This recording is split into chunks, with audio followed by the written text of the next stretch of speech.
All right, let's roll. Better late than never. The Friday Night Freak Show has begun, the late night anger management class. I am Gabe Morency. Let's do this thing.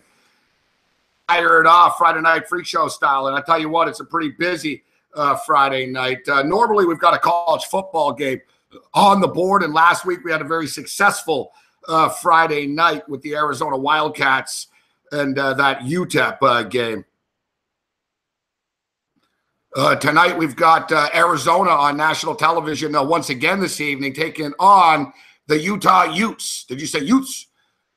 Said the Utes. Said the Utes. We'll keep our eye on this Boise State Virginia Cavalier game. We've got UFC Fight Night, the main card set to begin from Japan right now. Big man on campus is going to step up and join us tonight. Always a pleasure kicking it with the big man. Big man's fired up.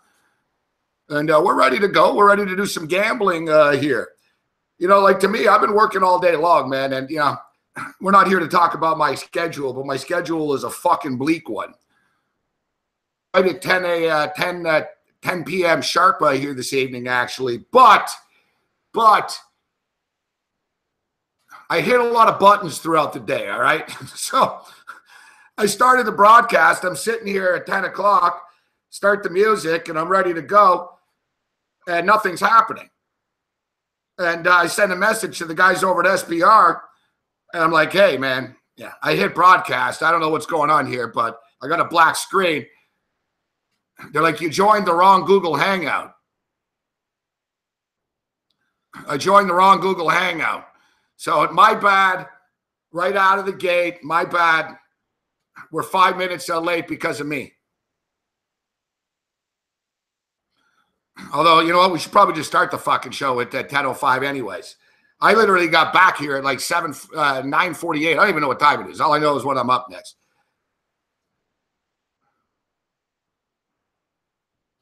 Yeah. So, yeah, big man on campus is going to step up. And big man loves his college football. We've got UFC on television right now. We've got CFL football. We've got college football. We got something for everybody. It's going to be a pretty gambling-heavy night tonight on the program. It's at 28-14 right now, and not for Boise State. The same Boise State Broncos that are on an 0-10-1 ATS run on this blue Smurf turf. They're trailing by 14 as 14-point favorites, 13.5-point favorites. Might have come down to 12.5 or whatever. Nevertheless.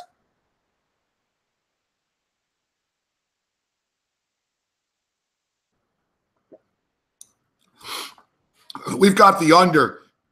Excuse me. We've got the over in this football game, and we got the over in a million fights here. A lot of stuff going on. I'm getting settled in. Holy fuck!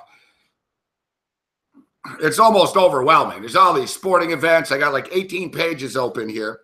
I've done like 13 fucking videos today, and I'm getting a little pissed off. I can't lie to you. I've got Boise State on the fucking money line. Now, I've got the over in the football game, and I went pretty big on the over, and I keep on jumping on the in-game over, so I hope it doesn't slow down. I need points. I need points in this football game, but I need Boise State to come back because I got a money line parlay with the Winnipeg Blue Bombers who are up 16-2. It's pouring rain in Winnipeg. I couldn't get in on the second half. I can't find a live in-game for the CFL game right now, so we got to bite the bullet. We've got Utah and Arizona coming up. You would figure that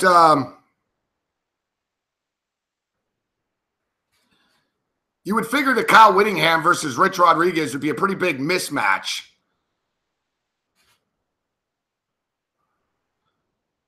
You know, and it has been a mismatch, except fucking Rich Rod's the one that keeps winning, which is pretty bizarre because Kyle Whittingham is a very good coach and, you know, Rich Rodriguez is a very bad coach. Arizona have actually beaten them 4 out of the last 5 times that they played each other.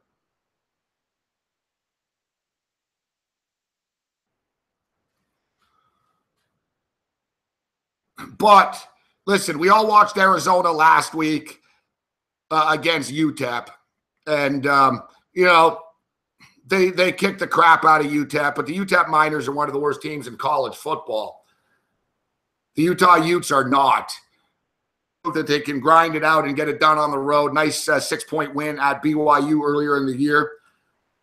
Hey, listen, if Arizona wins this game, God bless them. And honestly, if Rich Rod could win this game, he might save his job, actually.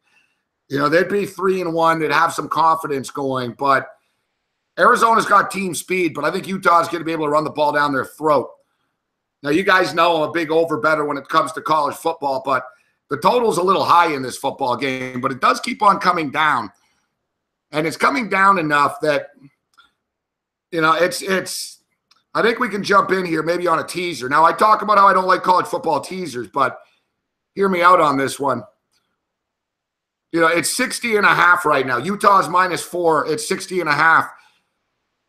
This game kicks off in about 19 minutes time. We have a late night CFL game too, which is pretty cool. We got a CFL game going on right now, but we got a late night CFL game. All right, for the record, we got a fight coming up here. We got Formiga versus Saki. I'm on the over 2.5. So in other words, we just don't want it, no, I don't want anything to happen here. I'm on the over 2.5. Formiga and Saki.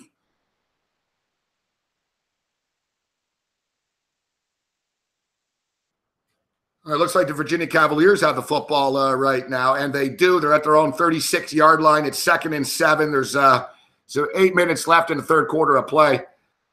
Listen, Boise State don't cover these games on their home field anymore. But have we really arrived to the point where they don't win these games on their home field anymore? This is going to be a bad look, man. This is going to be a bad look for Harsin. You can't be losing to Virginia Cavaliers in the world. You smoked these guys like 57, 56-14 or something a couple of years ago. It's crazy. When I was worried about the total a little bit in this game, when Boise scored right away, I'm like, I hope Virginia can score enough to help it get to the over. Yeah, Virginia can score enough. 28, Virginia back to pass on 3rd and 3. He had a man, but he overthrew him. Let's see if the Boise State Broncos can get back in this football game. I just need fucking points. The total came down to 49.5, so we're already at 42 right now. We'll get you an in-game total in this football game. And they've quickly taken it on. It's 62.5 the in-game right now, 62.5. If you think Boise State are going to come back, they're plus 250 on the money line. Boise State paid plus 250 on the ML right now. They're plus 6.5, total 62.5. So as I stated, I'm taking the Utah Utes, guys. I've already played them. Except now we're into a weird territory with this Ute game because it's not, I said earlier in the day when I gave this on TV, earlier in the day, it was 3.5. And I said, you know what? I'll just fucking buy the hook. I can buy a hook for 15 cents at minus 115. So I don't care. I'll play minus 115, minus 3. But the thing is, it went up to 4 points.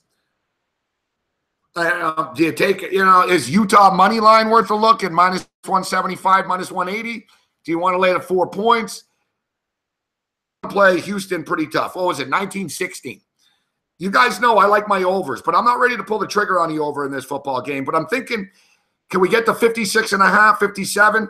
I do like the over in the CFL game at 11 o'clock tonight. We're going to pull the trigger on that. We've got a lot of fucking action going on here right now. I got a lot of bets going on, including the over in this Saki Formiga fight. I always love when they have there's a dude in yellow shorts and they got a dude in black shorts. The guy in black is the Japanese guy. The other guy's a Brazilian guy. It's pretty. I think we can figure out which one Sasaki is. Anyone that watches this fight and goes, I wonder which one's the Japanese guy. The guy with the blonde hair, fuckhead. That's who the Japanese guy is. And speaking of fuckheads, hopefully I don't need to use the machine gun tonight, all right? Don't make me use the machine gun tonight. Our boy Bretsky's in the house. What's going on, Bretsky? Good to see you.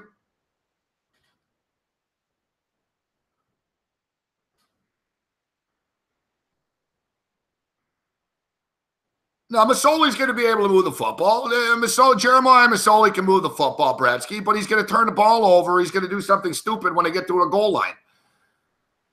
I think BC can put some points up. I think Hamilton can put some points up.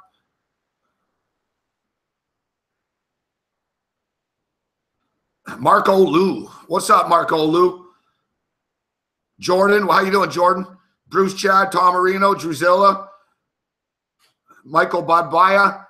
We got a takedown here for Miga. Grinch in the house says Utah's up to 5 right now. Formiga's on top. I don't like this. No severe, no severe danger right now or anything like that. But Formiga is dangerous on top here. The thing is, these Japanese guys, they're not very good. That's the thing. Like this card is basically a bunch of Japanese guys because they're Japanese, essentially. Like this isn't, this is the definition of the mail-in card. Fuck. You've got Yushin Okami and motherfucking Yushin Okami. Oh, fuck. Formiga's nearly got his back here. Get the fuck up, Sasaki. Come on, Sasaki. Hey, you're grabbing onto the fucking fence, man. Deduct a point.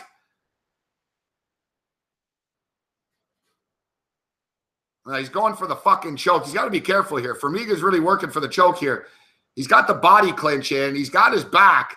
It's a dangerous spot. It's a dangerous spot for a choke coming here, and he's going for it right now, and we're in a lot of trouble. We're in a lot of trouble. Good job, Sasaki. Motherfucker. Can you get out of this? No. His neck's getting cranked.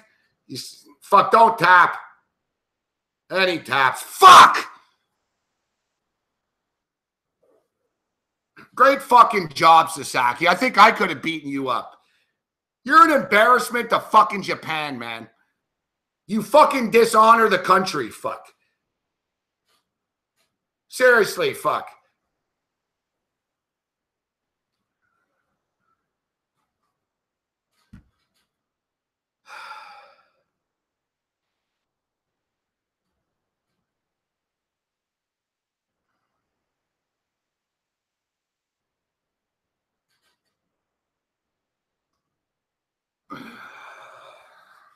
I like the Seahawks, Marco Lou. Yeah, man. What the fuck did the dude do with blonde hair? I swear to God, man. I don't like Asian fighters with blonde hair, fuck. All these show guys with blonde hair and shit, they always lose, fuck. Fuck, that was pathetic. Fuck, Formiga's not even any good. I should know Formiga was a massive favorite in this fight.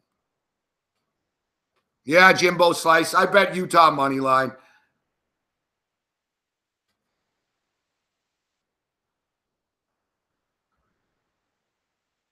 Yeah, I don't have nothing against the Japanese. I like the Japanese. I just don't fucking I don't like Japanese dudes with blonde hair.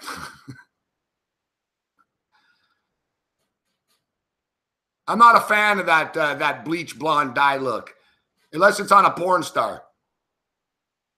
All right, that was just one fight. Yeah, that was great. Fucking pile of fucking crap.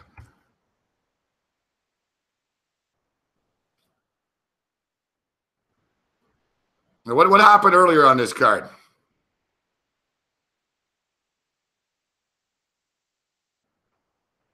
Druzilla Siruri Kondo got it done. All right, I had Nakamura. I gave you guys Nakamura and Morano. That one over the numbers. So we're 1-1 right now. Oh, wait. Yeah, we're 1-1. Okay, no shame in that. We're 1-1. I'm sure my Twitter, good fucking call on the over, Morency.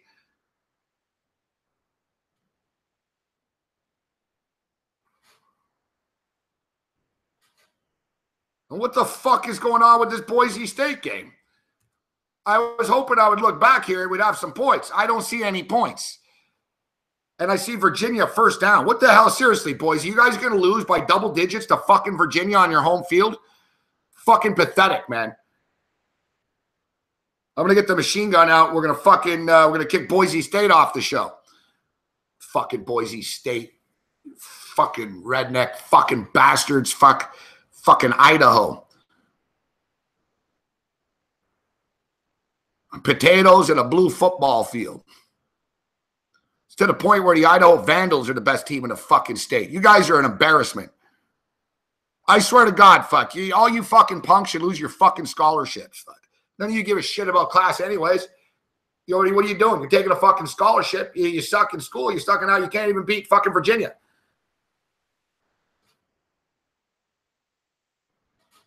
That would be my motivating talk if I was the coach right now. I just walk along. I'd tell them, everybody come here. I'd say, I'll tell you guys right now, I'm going to revoke 6 scholarships randomly if we don't come back and win this game. Good luck.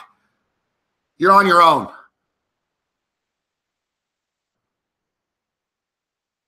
Kicker misses an extra point or a field goal. I tell him, listen, kid, you miss one more fucking kick. You're going to be going to community fucking college in Santa Monica, okay?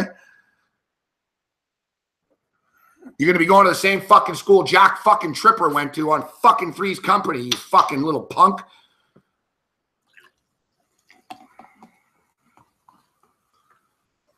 I probably wouldn't last long as a college coach. There'd be complaints. There'd be complaints. I'd leave the kids behind after games and shit. I'd say, you know what? Since you guys didn't break a sweat during the game, why don't you walk home, fuck?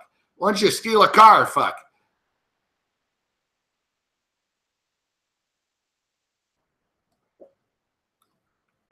Saki?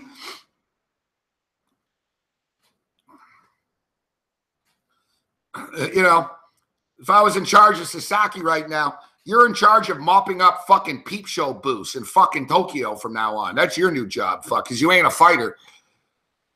Go mop up a fucking peep show booth, all right? I was thinking of the worst job I could think of off the top of my head. And I actually know a dude that used to do that.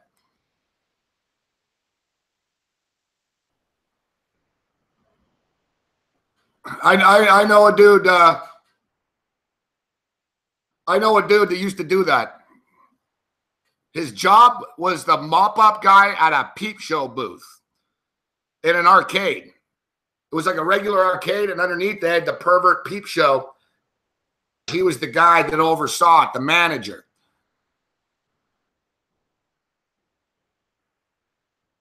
And I asked the guy, I said,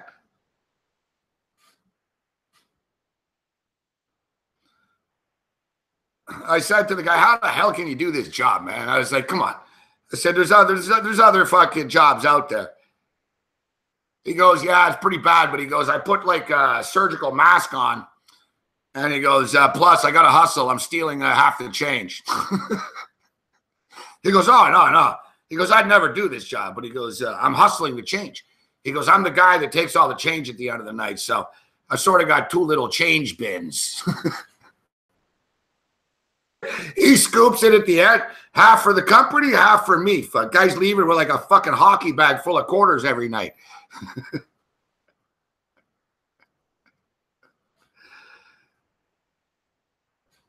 Gabriel Ciccone in the house. What's up, Ciccone? Montreal. I'm from Montreal.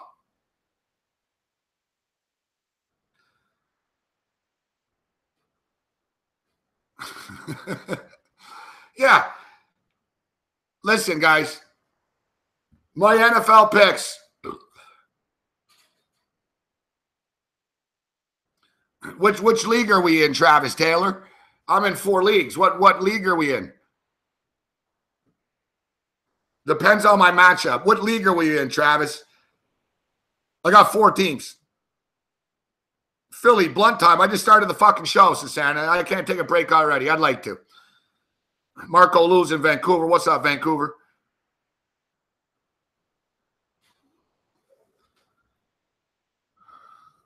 All right, so it's 35-14 now, I see.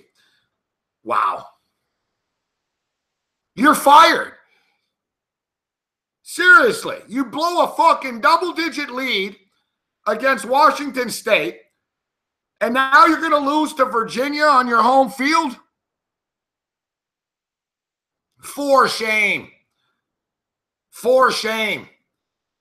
Let me get my bet in on this CFL game. Oh, no, that's at 11 o'clock. All right, I've already got, oh, fuck, Utah's up to 4.5 now. I want to take the over in the Utah game, but let's wait it out and see how it plays out in-game here, okay? Now, as far as my NFL picks, you guys are fired up to talk some NFL football. Yeah, I'm going contrarian this week, guys, and I don't give a shit what anybody says about my picks. I'm going contrarian, and I'm telling you right now, and look at this. I'm telling you, I think I'm responsible for this line movement. It's fucking ridiculous. The Cincinnati Bengals were getting 9 points. It's down to 7.5. I tell you right now, the Cincinnati Bengals are covering this point spread, and I believe the Cincinnati Bengals are going to win this game outright. Andy Dalton and the Cincinnati Bengals are going to beat the Green Bay Packers outright. The thing is, I'm only getting plus 280 on the money line. I swear, I talked about this game earlier in the day. It was 9. I just did a radio show, and it was fucking 8.5. Now it's 7.5. Every time I open my mouth and I talk about this fucking game, the spread goes down.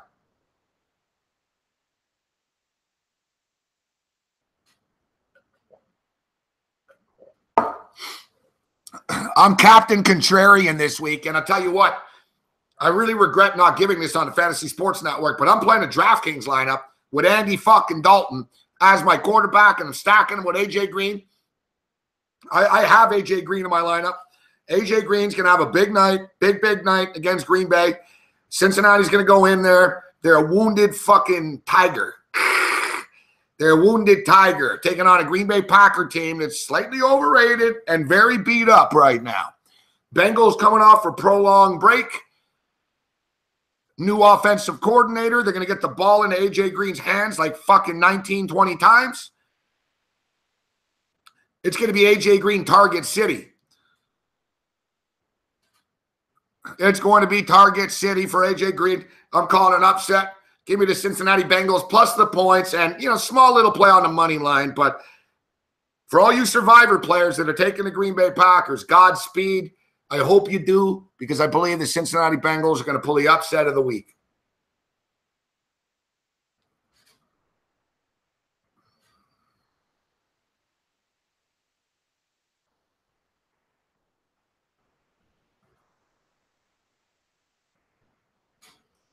I told you guys, keep your snide comments to yourself. That's why they're sports books.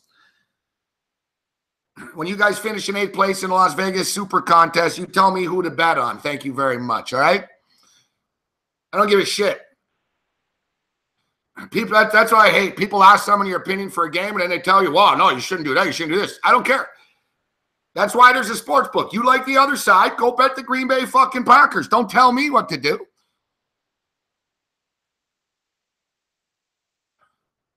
Don't tell me what to do. If you like the Packers, bet the Packers. I always have people tell you, let's bet the game. That's why they're sports books, Frank. If you like the Packers, bet the Packers.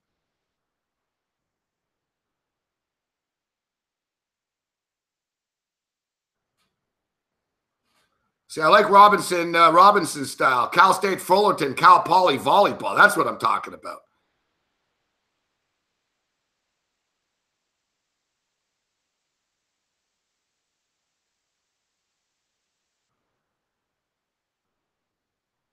Sun's out guns. Yeah, it is interesting, actually. Aaron Rodgers, I saw a story today, Aaron Rodgers talking about I saw Aaron. No, I'm not going to freak out. I'm not betting my whole account on him or anything. I'm just going to bet a unit on it. I'm not betting my whole account on the Bengals, but I believe the point spread's too high. And clearly I'm not alone in believing that. Like I said on the radio show tonight, you got the Johnny fucking troll chat fucking types and message board types. Oh, Andy Dalton sucks. Yet the point spread's gone from 9 to 7.5. So the point spread didn't go from 9 to 7.5 because a bunch of chumps are betting on the fucking Green Bay Packers. Clearly, pretty smart people are betting pretty heavily on the Cincinnati Bengals right now, that the number has come down 1.5 in the last 24 hours. Not to mention the injury reports.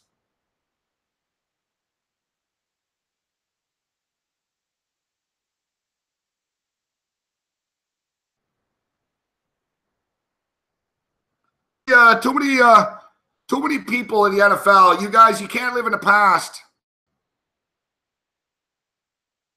We're not betting on what happened already. We're betting on what's going to happen. See, Rich Banks knows what time it is. Rich Banks knows what time it is.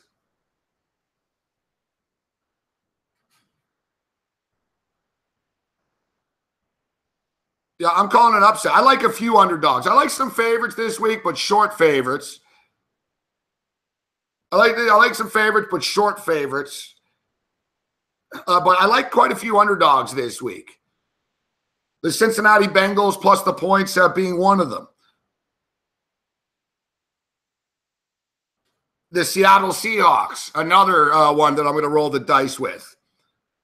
I'm not buying what Mike Mularkey is selling. And as I stated earlier on ESPN Radio tonight, I was on ESPN Tampa a couple hours ago. And like I said, you've got you got Pete Carroll versus Mike Mularkey, which is pretty much the equivalent of Pavarotti taking on Justin Bieber in a talent singing competition. The fuckfaces of today's world would vote for Justin Bieber. If Pavarotti took on Bieber on American Idol, they'd tell Pavarotti, fuck, you're too loud and you're too fat. So you'll never be a star. Mike Mularkey's a terrible coach. Pete Carroll is not. Russell Wilson, 13-3-1 as an underdog in his NFL career.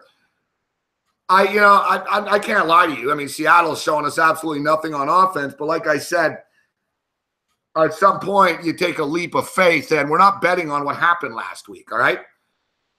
We should do this. We're going to do this. We're going to check. Because that's the thing. When I talk to people and I see people's comments and shit, it's like, holy fuck.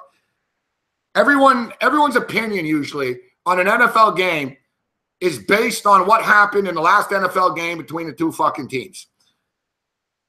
Well, last week this team did this, and last week they looked awful. So, yeah, they're going to look awful for the next 13 weeks, every week in a row, because, I watched them on TV 2 weeks ago, and they were bad.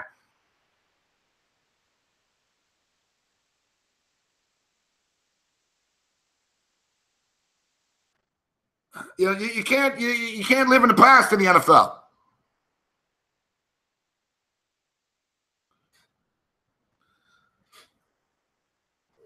You can't live in the past.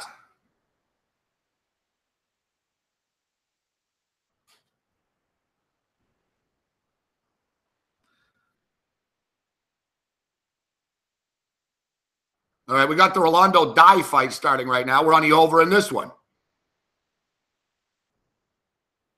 Yeah, so the Seattle Seahawks go in there. This bet is sort of little bit of A and little bit of B.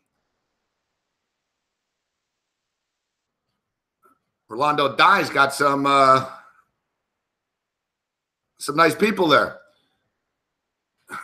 Rolando Dye's girlfriend or someone's pretty hot. Yeah, so you get Seattle.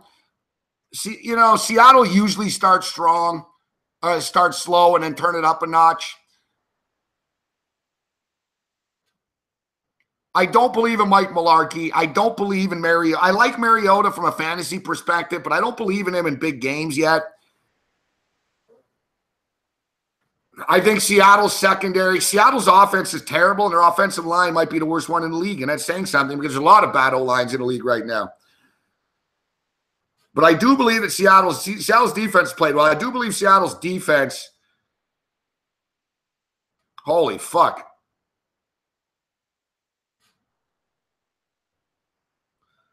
Rolando Dye's getting fucked up, and he's about to die if shit doesn't change. I got the under in this fight. This isn't a good start. Holy fuck, Dye, you're getting killed. Ooh, big up kick. I got to tell you, I thought there'd be a bunch of boring, shitty fights. You got guys trying to kill each other in here tonight. Fucking Japan. Swear to God, man, I got the air conditioning on. It's 65 fucking degrees. The other night, I had like a meat locker in here. I was fucking cold, and I still sweat. I'm sweating in the cold.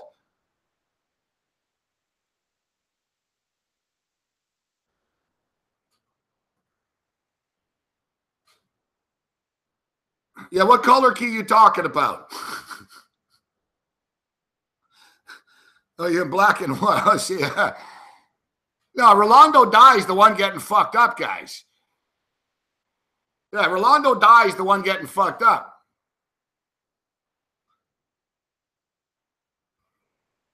Yeah, exactly. Thanks, Sasona. Thank you very much, buddy. Yeah, this isn't good. Rolando Dye's about to die. He's not going well. Kevin White, what up, Kevin White? I think this one's 2.5, actually. Hey, we're 1-1 so far. We've got like 4 or 5 of these totals, so we'll see. You know, if I go 3-2 with them, no, I think it's, what is it, 1.5? No, right? Oh, say, well, it's P 1.5. It's 1.5. 1.5 minus 170. My bad. Rolando Dye's getting fucking killed, man. I swear to God, fuck. This has been the longest 2.5 minutes ever. He's been on his back the whole time, just fucking. Oh, that was a big shot. Rolando Dye's father was like a Filipino boxing champion, world champion briefly, but I guess they're estranged. Cody Saftik was with us last night. Great breakdown. I'm going big on Gokhan Saki coming up a little bit later on to win the fight. I got mostly totals, but I'll get on Saki to win the fight. We got Utah. Utah and Arizona is kicked off. Fuck, these guys are bad. Seriously, Rolando. Like, what are you doing, dude? Like, is your game plan to let him fucking just, you know, hammer fist you over and over? The thing is with Dye, he's not great on the ground. He just ate a big elbow.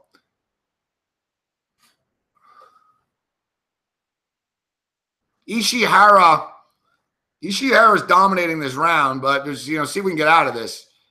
Ishihara's like literally starting to get tired. He's hit him so much.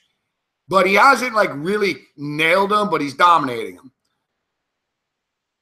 He's landed a few, like he's on top. He gets a shoulder in once in a while. Little rabbit punches, just, you know.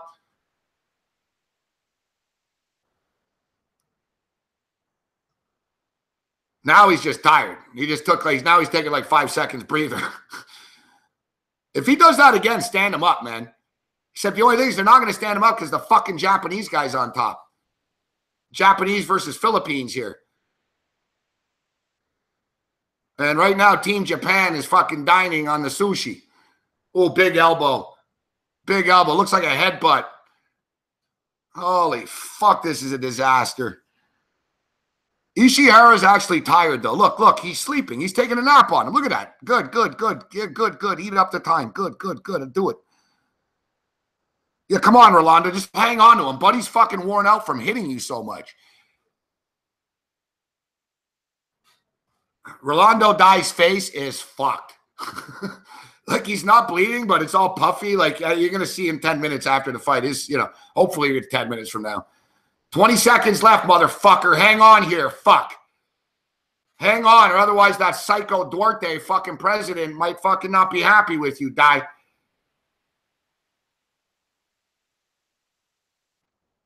Come on. Get out of the round. Oh, Ishihara's throwing lever at the end. Oh, shit, no.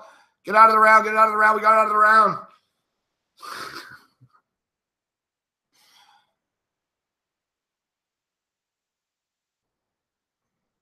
What's up, Mile High? We're going to get this shit tonight, buddy. Hang in here. I promise. We're going to make money. Like, Bobby's here. If this is the same Bobby as Bobby Brown, you better not be Bobby. No, you're not Bobby Brown. We're not fans of Bobby Brown. Bobby's all right. Big man on campus will be stepping up and in about 20 minutes. Judge Adelaide Bird gives the round 10-8 to Rolando Dye. Rolando Dye won that round. Clearly won the round.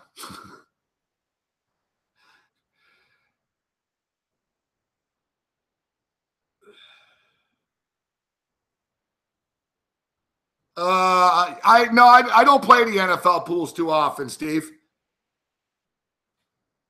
Hey, what's up, Zach? And I just saw your DM, Zach. I'll get you that email of Saftik.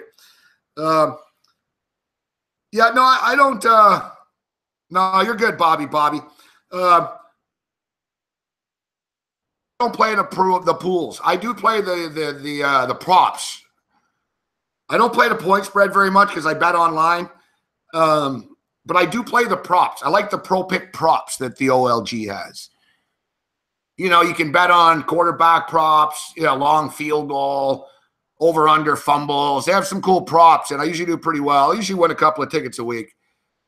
I wasn't great though. Last week I spent like $150 and I won back 190. But I won a ticket or two.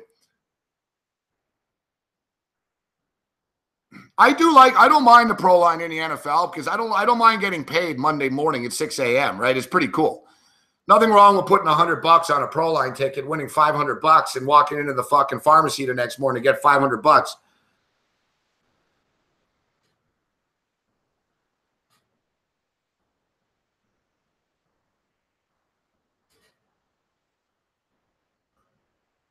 Yeah, like I said, oh, fuck, now they're both throwing leather. I play a little pro line, but not much, Marco Lou. I bet on, like I said, I bet the odds are no good on pro line.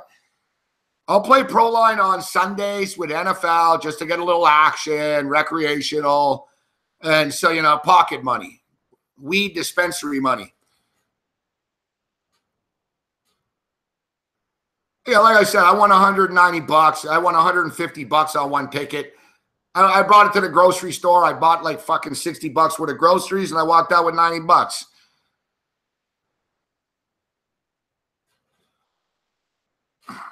Must you guys argue every night?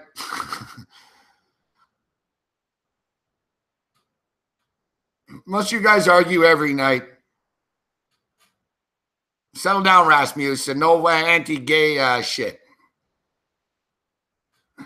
You're on the fence as it is, Rasmussen.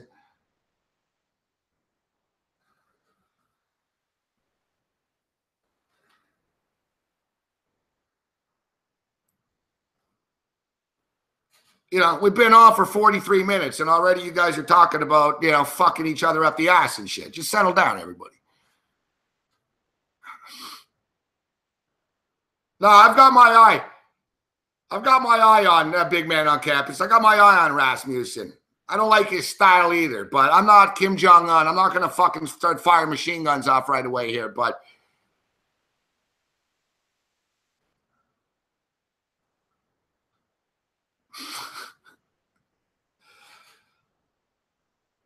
good to see Steve Rockamaniac. What's up, Steve? Yeah. It's like old is new again. I know. I realize that. For the last few years, I've been a serious sports guy. I've been thrown back into this fucking craziness of YouTube and fucking nut jobs and shit. And we hit the over. Never in doubt. Boom, boom, boom. I told you. You watch this show, you make money. Pretty simple. I told you guys. Take the fucking over.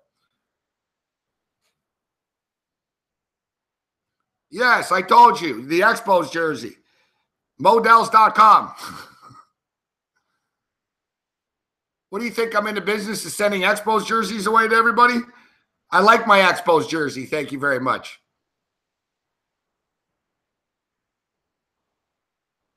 Thanks, John Willis.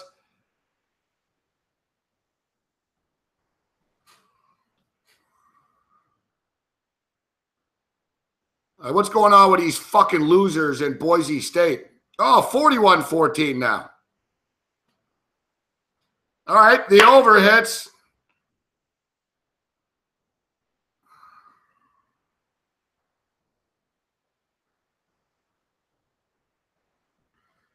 This is pretty crazy, but I remember I told you guys about my buddy that I get bets in for. We only bet one game tonight. You know what he bet? The over of this game. So he went 2-0 on Sunday. I remember last Saturday he went 2-2. He split. He's not a college guru, but he's a pretty good pro guy. And so he went 2-0 on Sunday. He hit the Lions on the money line Monday. Last night he had a San Francisco over teaser, so that's 4. And now tonight he hits this, that's 5. So he's won his last 5 bets. And my bosses over the Fantasy Sports Network are loving me because all week I've been giving them winners. Last night my boss sent me a text, who do you like tonight? I said, lay the points with South Florida. On Monday, he said, who do you like? I said, take the Lions fucking plus the points. Tonight, he sent me a text. He even sent me a thank you. He's like, I'm fucking killing it. I won 12,000 because of you. It's fucking great. And he goes, who you on tonight? I said, I'm betting on Utah, but the best bet of the night is the over in the Virginia-Boise game. Boom, cash it. I'll send him a text. So you're like that over? I should get a fucking raise. I'm going to tell him in the message.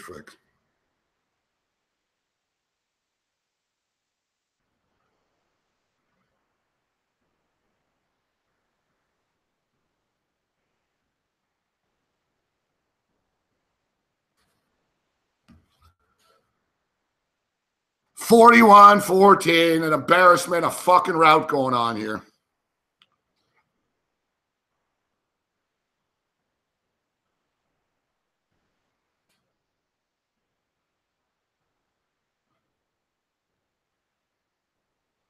Who's not hot? Kelly hot as fuck. Who? Kelly in Vegas. I'm not going to rip Kelly in Vegas. I know Kelly in Vegas.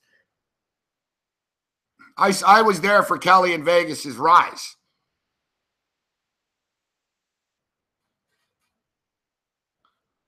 Kelly in Vegas fucking did like a weather fucking report at Don Best, and then they put her on because she had big tits.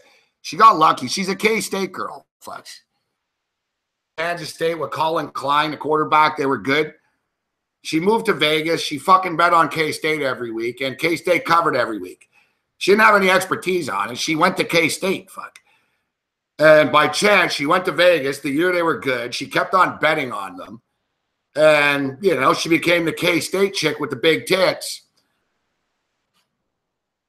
And she won a big parlay. She won a parlay once type shit. And listen, if you're a chick in this industry, people will fawn after you.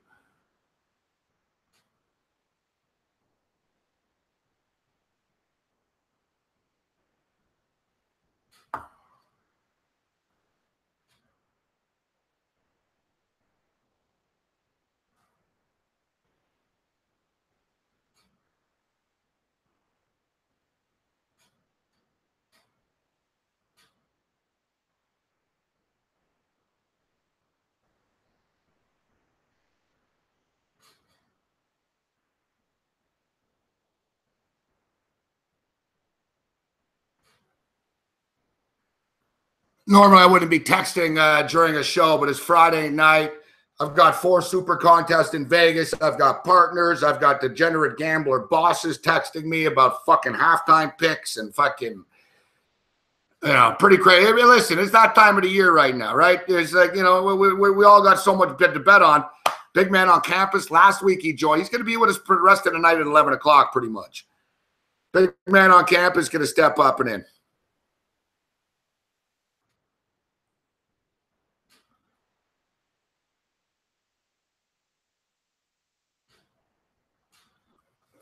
For competitive reasons, Zach, we cannot disclose our contest plays right now.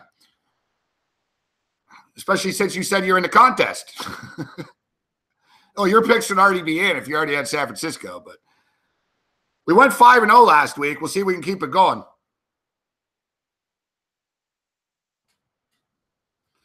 Well, we'll see if we can keep it going. But, yeah, for competitive purposes, I'll tell you, like I said, I'll run through all the NFL games. I won't hold back any picks, but I'm not going to say the specific 5 picks that we gave. That'll be released tomorrow afternoon at 2 o'clock on the website.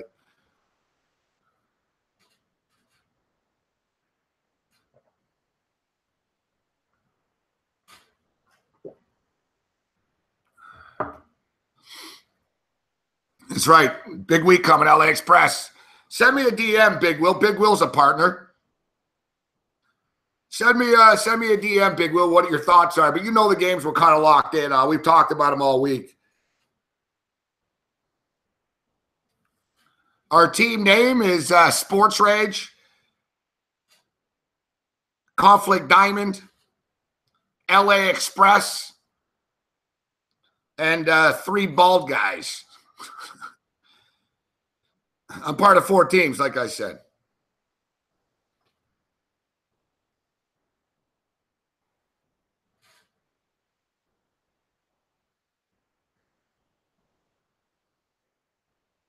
All right, so they're getting motherfucking smoked. 42-14. We're up to 56 right now, and the Utah Utes are up 7-0. And look at this. Rolando Dai battling back. The tough Filipino kid. Tough Filipino kid.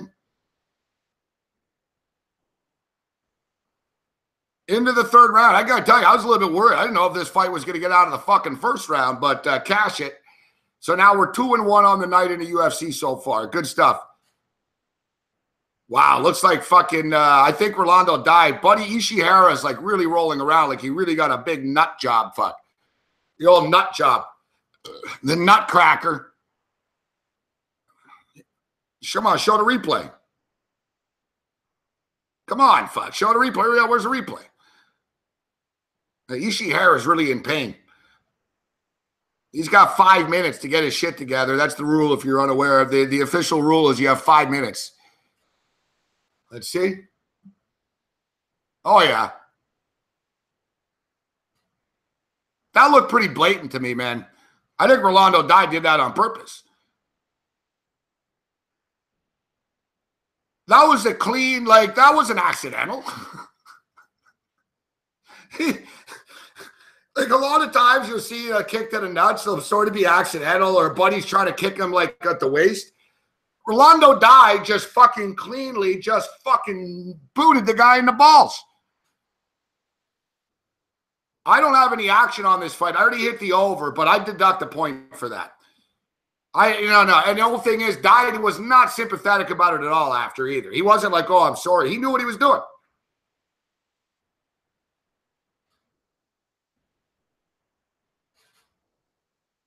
That was fucking, that was as deliberate as the fucking shit giving the finger to George on Seinfeld. Are you watching this, John Willis? You see this, Drew? Come on. He fucking kicked them cleanly. He kicked them cleanly in the balls. All right, yeah, we're going to check, Ray. I'm going to see what the next fight is right now. All right, what's the next fight coming up?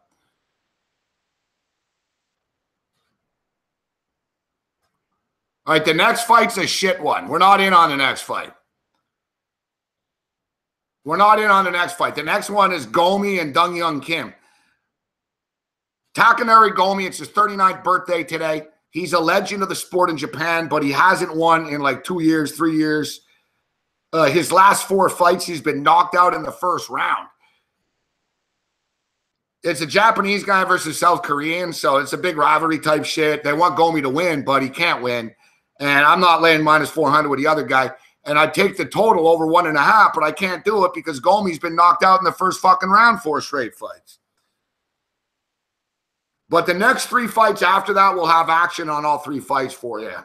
And I'll tell you right now, we have OSP and Okami, the main event. We have that to go over the number. Over 1.5. I've got Gadella and Andrade to go over 2.5. And I've got Gokhan Saki to fucking beat up Henrique Silva. That's the one total, not, it's the one non-total. That's like the one fight winner. I do think OSP is going to win, but he's minus 500. What are you going to do with that? What are you going to do with that? 42-14, Boise State right now on the 45-yard line, 2nd and 1, and this is ugly stuff, man. Oh, my God, and you dropped the ball. Come on, 2nd and 1. You got an 8-yard gain for 1st down. Kid drops it. Boise's imploding. You know, it's easy to say, oh, we like Virginia in this game or whatever. And, rightfully so. Listen, Boise are 0-10-1 and now make it 0-11-1 in the last 12 home games against the spread. But, come on, how many people thought it would be 42-14 for Virginia? Another drop. Another 2 in a row. I don't know why you don't run the fucking ball. It's 2nd and 1. They throw it 8 yards. Clean play. Buddy drops it. 3rd and 1. They throw the ball. Buddy drops it. It's a 1-yard play, guys. Just run the ball, get a fucking first down. And you know they're going to throw it on 4th down here, and it's probably going to be fucking complete.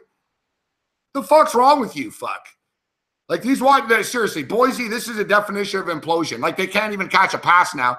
You turn a 2nd and 1, now you're 4th and 1, and you're in a shotgun fucking position. Great job. Great play call. Now you're back to pass, and you throw it up desperately, and it gets intercepted. You're losing 42-14, and you can't even get a fucking first down. This is rock bottom. This is rock fucking bottom. You fucking useless motherfucking pieces of shit. Yeah, real easy. 2nd and 1. You can't run 1 yard? 2nd and 1. Throw the ball, drop. 3rd and 1. Throw the ball, drop. 4th and 1. You set up in a shotgun, and everybody, they blitz. Quarterback just desperately throws it up there, and it gets intercepted. Like you're that inept. You're losing 42-14, and you can't even get a fucking first down when it's 2nd and 1.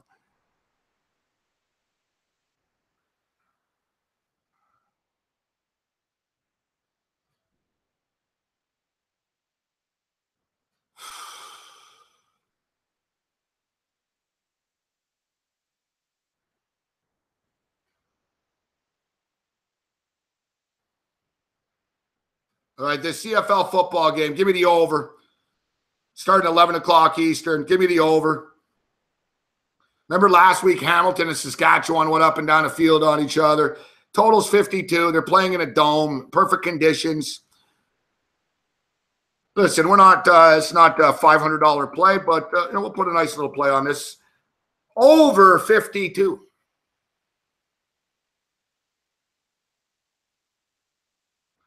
And as we stated with our UFC fights, we don't like the Gomi fight coming up, but after that, we're going to take Gokhan Saki to win the fight. It's probably going to go under 1.5. His nickname is the Turkish Tyson. He's the light heavyweight glory kickboxing champion of the world, making his UFC debut.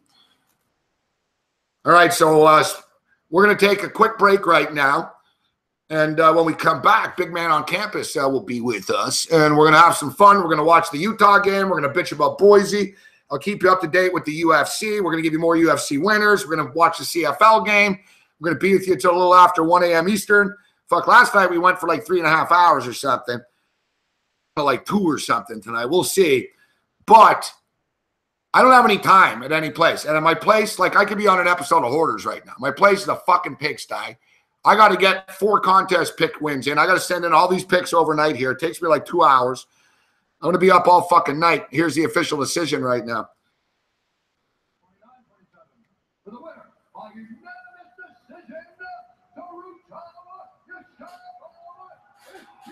Winner. Winner.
If I bleed tonight, if I am sad tonight, I don't have a job to find.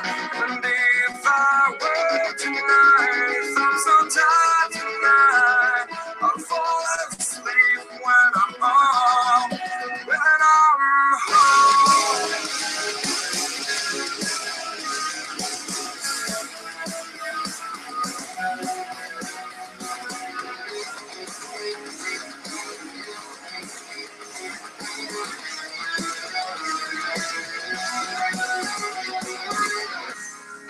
Just so far from here, focused on my own way, with never looking back to this world of fear.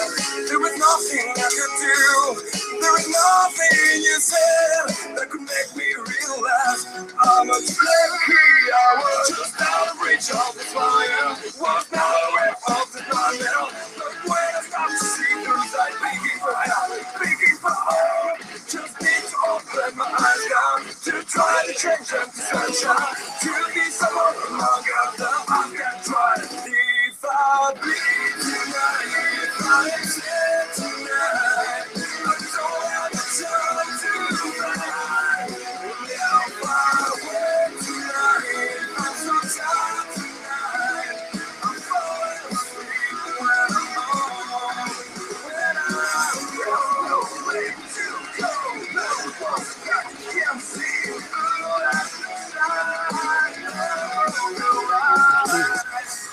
I can see my love is gone. Staccato nearly. Them too. I just live into my world, far from the pain, the feel. Just now reach up, was not where I'm starting. Sfide per Roma.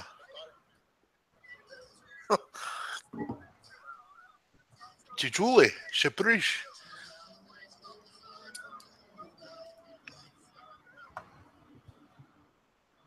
All right, let's roll. Level 2, the Friday Night Freak Show, late night anger management class. If you like the program, give us a thumbs up, and don't forget to support sportsbookreview.com, as they're the ones supporting this program. We welcome Big Man on Campus into the fold, who's already, look at it, Big man on campus, ready for mob talk night tonight. Look how he's dressed tonight. What's going on, big man? What's up, cuz? How you doing? I'm doing all right. Hopefully I don't have to play. Last night we had a lot of problems with Cody Saftik and the Google Hangouts with the video going back and forth. But shouldn't be any problems with you. Yeah, you have to have the thing highlighted, your actual name highlighted. I think we're good though. I see me on the chat, so I think we're good. Yeah, we're ready to go. So, yeah, the chat's banging tonight. Friday Night Freak Show. I pulled the Rodney King earlier, big man. I said, "Come on, people, can't we all get along?" Yeah, there's a lot of infighting. We've had a lot of fighting on all the shows today. That's there's a lot of people mad because people don't take bets. There's all sorts of shenanigans going on. Was it always like this, or did this start when I got here to SBR? It's always been like this. I can't tell you how many fights I've been involved in. There's always people hate each other. See, I've been running a dictatorship. Recently in my own little bubble. Now I'm beginning to run a dictatorship here. As you see, we've got a pretty low tolerance. I'm like Kim Jong-un. I'm willing to execute. Yeah, so am I. I'm ready to whack a dude on sight. So, keep it going. See, like the talk last night, I didn't think it was funny, the late night hours. We talk about everything here. Sports talk. I gave people a great bookie story last night about me calling the old score lines. It's a great story, man. That's a really, really good story. I listened to the whole thing. It was great. Really good stuff. And then, of course, we were talking about the Genoveses, the Gambinos, the Gottis, and the Rizzutos last night on the program. Yeah, no, that's right up my alley. I enjoy talking about that kind of stuff. I've been near that my whole life. So for me, it's always interesting to take a stroll down memory lane with that stuff. So how about what's going on out here in Boise, Idaho tonight? I know. Wow. Amazing. Double-digit favorites. Okay, we know that they've got a poor track record of covering numbers as double-digit favorites, but this is ridiculous. I mean, they're losing 42-14. They can't even pick up a fucking first down. 2nd and 1, they throw the ball. 3rd and 1, they throw the ball. What a fucking disaster. A sheer embarrassment for Boise State tonight. This is rock bottom for these guys. No, this is. And this is Brian Harsin for you. I mean, he has been a poor coach his whole time since he's gotten there. And you're right. This is rock bottom. This is, we need to rethink what we're doing here. And you're getting crushed at home as 13-point favorites against a Virginia team who, a year or two ago was looking for another coach. Yeah, it's bad tonight. I have the over, so I'm good with what happened. But I told people I thought this Virginia team was better than people thought. This team has gotten a lot better offensively, and they've showed that tonight. This is going to be a tough out in the ACC, Virginia. Well, you know what? I grabbed the over in this game. I was dumb enough to put Boise State in a moneyline parlay with a CFL game. So we cashed the over, but you know me, big man. Little late night greed. I kept clicking the in-game overs. I could really use another touchdown here. And that's why I wanted Boise State to move the ball in that last drive. Yeah, well, Virginia's moving it, so I think you're getting there. You're getting there. Luckily, Arizona's going backwards here, so we'll keep that up. I'm sitting on a little Utah ticket right now, so we'll see how it goes here. I've got a piece of over 61.5, so I need one more touchdown. Give me another touchdown here. Well, hey, every time we're on the air, we did that with the remember the football game? We were just rolling it over. Last week we went 5-0 in that Arizona game on the air. I feel like we just kept hitting the over. All right, my boy Shy Picks. I guess he's in Chi-Town tuned in. I saw him on Twitter. He goes, "I'm tuning in tonight because it's live bet night with Big Man and Morency." Yeah, I'll tell you what, man. Shy Picks and I, man, we've been love hate my whole. You know why, Gabe? Because he's one of them guys that throws the Trump stuff at you, and you know where I stand with that. I told him, I said, "Look, man, like I'm not reading into your book. Like, cut it out. Like, I'm not interested." And he just kept doing it, and I'm like, "Look, you're cool, but just cut that shit out. Like, I'm not going down that train. So just keep doing your thing. I'll do mine, you know?" You know what? It seems to be the best that I've kept politics out of everything. But, hey, listen, I'm just trying to make sports radio great again and sports talk great again. And I'm just trying to make sports betting great again. That's all I'm about. I hear you on that. All right. See, already we got the Trump 2020 shit going. That doesn't take it doesn't take much. Zach is saying, one of the fucking Jenners.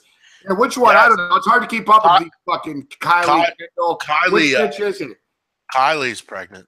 Is that the one that Blake Griffin's with? No, I believe that's Kendall. Kylie Jenner's with a rapper.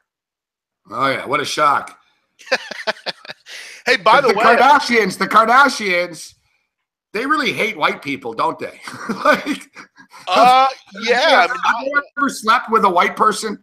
Like the Kardashians, like they hate white people. Well, the one was with that dude, the dude Scott, the one that's always on the show. Oh yeah, the Scott Disick. Yeah, she doesn't count that Kardashian. Yeah, but no, other than that, they don't like it. If you're not an athlete or a rapper, they're not interested. So I think she's the one. I think she's the one actually that was. All right, here's Gokhan Saki. We're on Gokhan Saki here, guys. So we got the guy in black, the Turkish Tyson.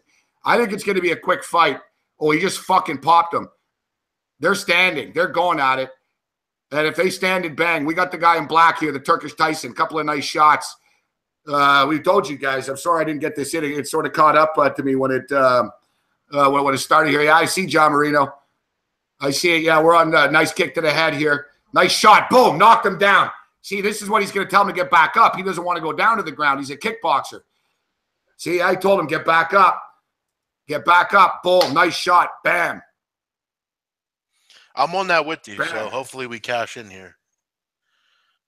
All right. You grabbed a piece of Gokhan Saki. Saki. What I wanted to shout you out, man. Your boy last night, he was very good. The kid that came on, really. There's nothing better, Gabe, than knowledge, and that kid spit knowledge. You reminded me of myself. I really like that kid a lot. Very good work by him. He's got a passion, Cody Saki. He definitely does. You can tell that. Yeah, good for him. Good work. Really good work. Like he could talk. He could talk for like 5 hours. That guy about one card. Yeah, he was really good, man. Really impressive. You don't find a lot of people that have passions like that for things, and he was really impressive. Good stuff. All right, so Gokhan Saki and Henrique are throwing bombs. Both these guys, entertaining fight so far. Saki looks very comfortable. Look, he's landing these shots. Boom, boom. Silva's face is busted up already. Good. Look at these. Look at the compact shots for an MMA fighter. You don't see striking like this in the UFC often, guys. Yeah, You're not called the Turkish Tyson for nothing, and we're seeing why right now. I might be in the minority, but I don't think we get those fights. I can't find it on my TV anywhere, and I have every channel. Yeah, it's on FX FX1. Yeah, I don't. Yeah, I looked everywhere. I couldn't find it nowhere. Everywhere. Yeah, UFC is really big in Canada, so we get every card on TV. Boom, boom, boom, boom, boom, boom, boom, boom. Knock him out, knock him out, knock him out, Gokhan. You got him. This fight's not like getting out of this round. Henrique de Silva's fucked up. Oh, bam, bam. Turkish Tyson. No, Tyson, knock him out, motherfucker. Boom. Come on. Are you watching the stream of the fight? No, I don't have it on at all. Okay, well, I'll keep you posted here. Yeah, like Henrique de Silva's a tough motherfucker. Like his face is one shot away from like caving in. Yep, I can hear. He's a tough dude. Like Gokhan Saki's picking him apart. We'll finish him off. Let's go. I know. He's trying. Ooh, Silva's tough. He's throwing shots back. Saki's got to be careful here not to get caught. Not to get caught. All right, so here's our boy Shy Picks. What up, Shy Picks? Let's see if we can get this home, guys. Come on. All right, Henrique taking it up against the cage. So what'd you do with this Utah-Arizona game? I'm on the Utah Utes here. They shot a field goal up 10-3. Yeah, look, I've said it all week. I think they're – oh, shit. Silva just landed a knee. Another knee, but it's got a block. Great fight. Holy fuck. Great action. First round. Beautiful action. Oh, fuck. All right, I got it up here. You got it on the screen now? Yeah. Watch, Saki's landing some shots. Ooh, just misses with the kick to the head. De Silva is a fucking tough guy. I need one more touchdown, big man, and I got 4 minutes to get it here. Fucking Boise State. Terrible play calling before. Boy needed to make this look decent. A touchdown, I guess, would make it look more decent. So they can't. Well, look, the stadium's empty. Well, they can't just quit. Everyone left. Unbelievable. This really is the low point that we've had in the last 15 years for Boise. But here's the point, Gabe. This team hasn't been any. Another fucking drop. Fuck.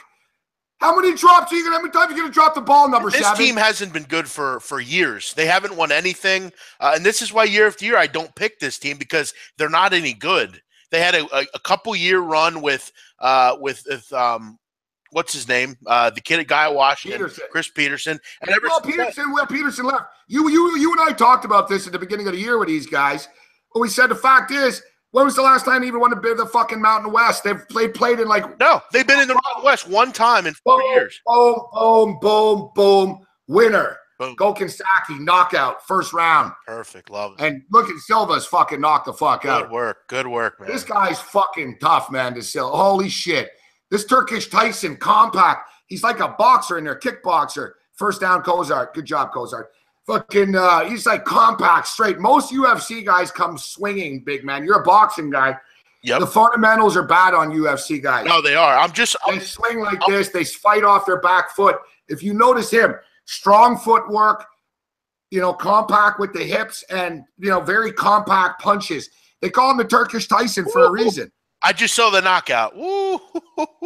Yeah, fuck. Okay. All right. Yeah, boom. You see, he fell like a tree, fuck. He did the old fucking just out, man. Bam. When are they doing UFC Istanbul? We got to get this guy on the main card. No shit. My show was big in Turkey, actually. I had an MMA show. I'm not making it up, actually. Our boss, the owner of the Fight Network, went to Europe for the TV talks with everyone, and the owner of the Turkish network told him, "Tell Morency he's very, very popular in Turkey." Interesting. Yeah, pretty crazy. I had my show up with subtitles. Yeah, we were on. The Fight Network was on in fucking. You do kind of look. 90 countries. You do kind of look Turkish. I'm just saying. I mean, it's a dangerous country. I wouldn't recommend going there, but yeah, I mean, you do kind of have the Turkish look to you. But you know what? Italians think I'm Italian. Greeks think I'm Greek.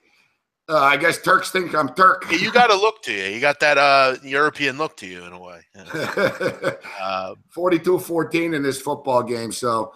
Yeah, that is one thing. Good point, Zach Jones. At least Boise State has the dog that retrieves the kicking tee. Good point. That's something they can write home about. They have the only dog that can do that. That's pretty cool. Yeah, they had a cute dog there. Cute. I thought earlier, I was like, is that their fucking mascot? Really? That's the best you guys. You got a fucking black lab as your mascot? I noticed that earlier. Me and my buddy Cam were doing a radio show. We're like, my buddy Cam's like, he goes, their fucking mascot's a Bronco. What's up with the dog, fuck? I'm like, I don't know. I said, before we rip it, let's find out if it's not like a fucking guide dog or something. You know what I mean? Oh, it's smart, the dog. It runs on the field and everything. Zach Kenkel, my girlfriend thinks big man is sexy. Wow, all right. And she likes chunky Albanian guys. Very good. I like it. You should know Zach Kenkel might have a Xanax problem too, though. That's true. I actually told him to lay off the Xannies. Stop doing that, Zach. That's no good. Perks and Xannies. I'm just busting your balls, Zach. You're all right. You're all right. That's funny. He was in there in the chat the other day busting balls earlier. I know. That's the thing. Most guys, if they're going to bust, they got to take it back a little bit. Get the machine gun out. Yeah, no, there's no machine gun yet. We haven't busted out the machine gun. I saw there was Joe Lisi's in here last night. It was a fake Joe Lisi. A fake? It's a fake, yeah. People got no life, man. Honestly, it's a fake Joe Lisi. I've got like a stalker dude that always has fake media personality names.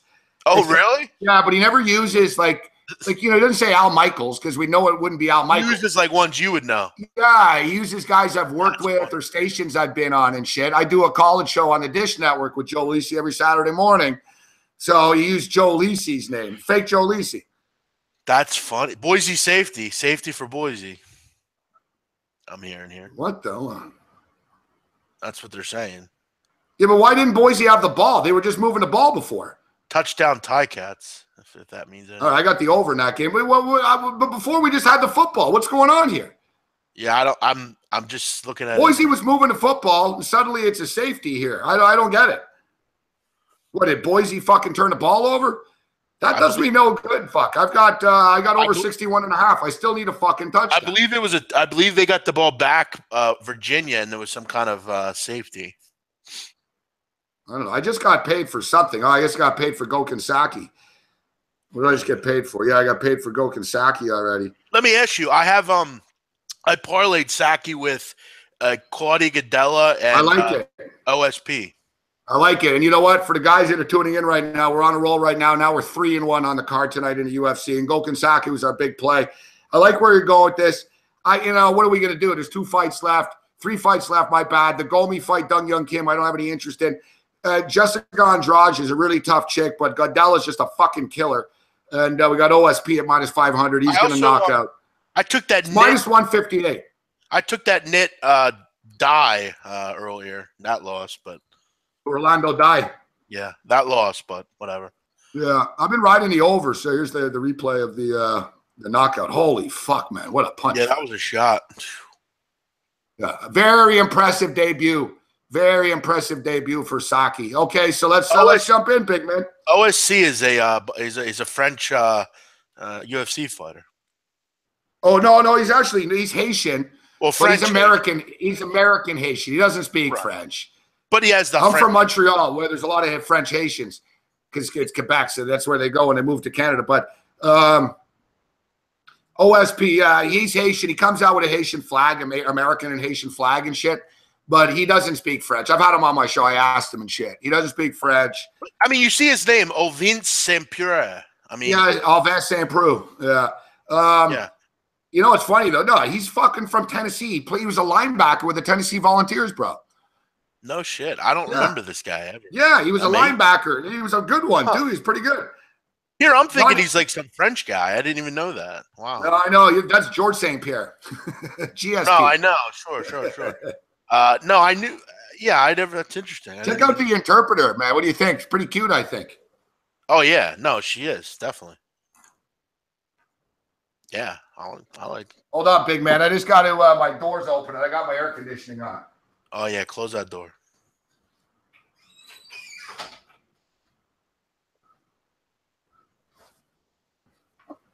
I swear, I got 65 degrees in here and I'm still sweating. Fuck. That's what happens when you bet thousands of dollars. Your apartment that you have, like when you sit out, like I guess you have like a balcony. Yeah. Is the street underneath you? Or is that like a courtyard you're facing? I got a courtyard behind me, yeah. Okay, that's pretty cool. I've got like a bonsai garden down there with a pond and shit like that. Wow, that's pretty nice. Yeah. Yeah, Toronto, man, it's fucking crazy up there right now.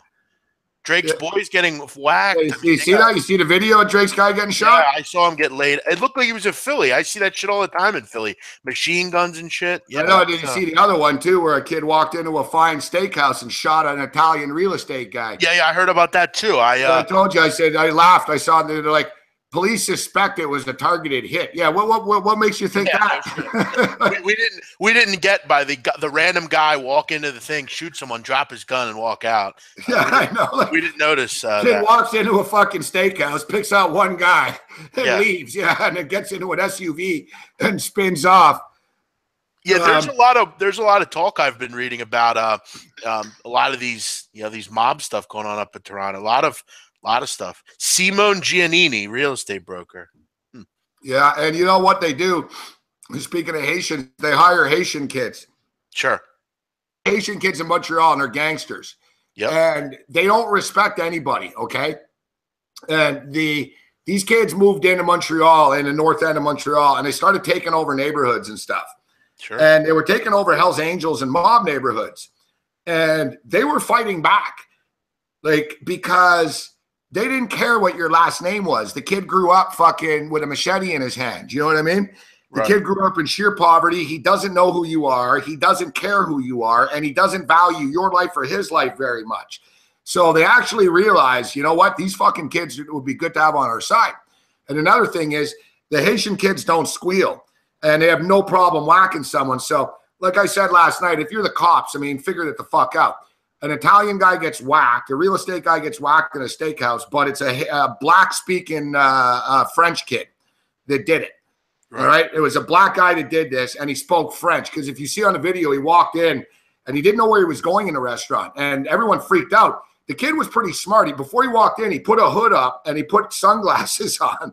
But he looked like he was going to rob the place. Sure. So he walks in, and the maitre d', it's on video, the maitre d' sort of goes, oh, shit. And you can see the kid says something to him. And the kid sort of fucking looks around. He sort of went like the wrong way at first. I don't know how the kid did it so slickly. Like, how the fuck do you fucking, if somebody gives you a picture, I wouldn't be able to pick out a guy that quickly in a restaurant from a picture and get it right. He didn't hit anybody else. He hit the one guy, and he fucking ran the fuck out of the restaurant. He ran 2-3 blocks away, and then he had a car waiting for him that they picked up on video later. But my guess is the kid's from Montreal, and he was sent up here, and right now this kid's fucking back in Port-au-Prince right now. Oh, he's gone. Kid's gone already. Yeah. Yeah, he's got $50K in Port-au-Prince, and he's fucking bought a palace out there in Haiti with the money. Oh, yeah. Well, from what I heard, though, the guy that was killed, his brother's like an underworld guy, like overseas, and they're not even Boise. There's the cute dog. Boom. We got the fucking in-game over. And supposedly the brother was like a part of like a boiler room in like Thailand or something. Oh, really? Yeah.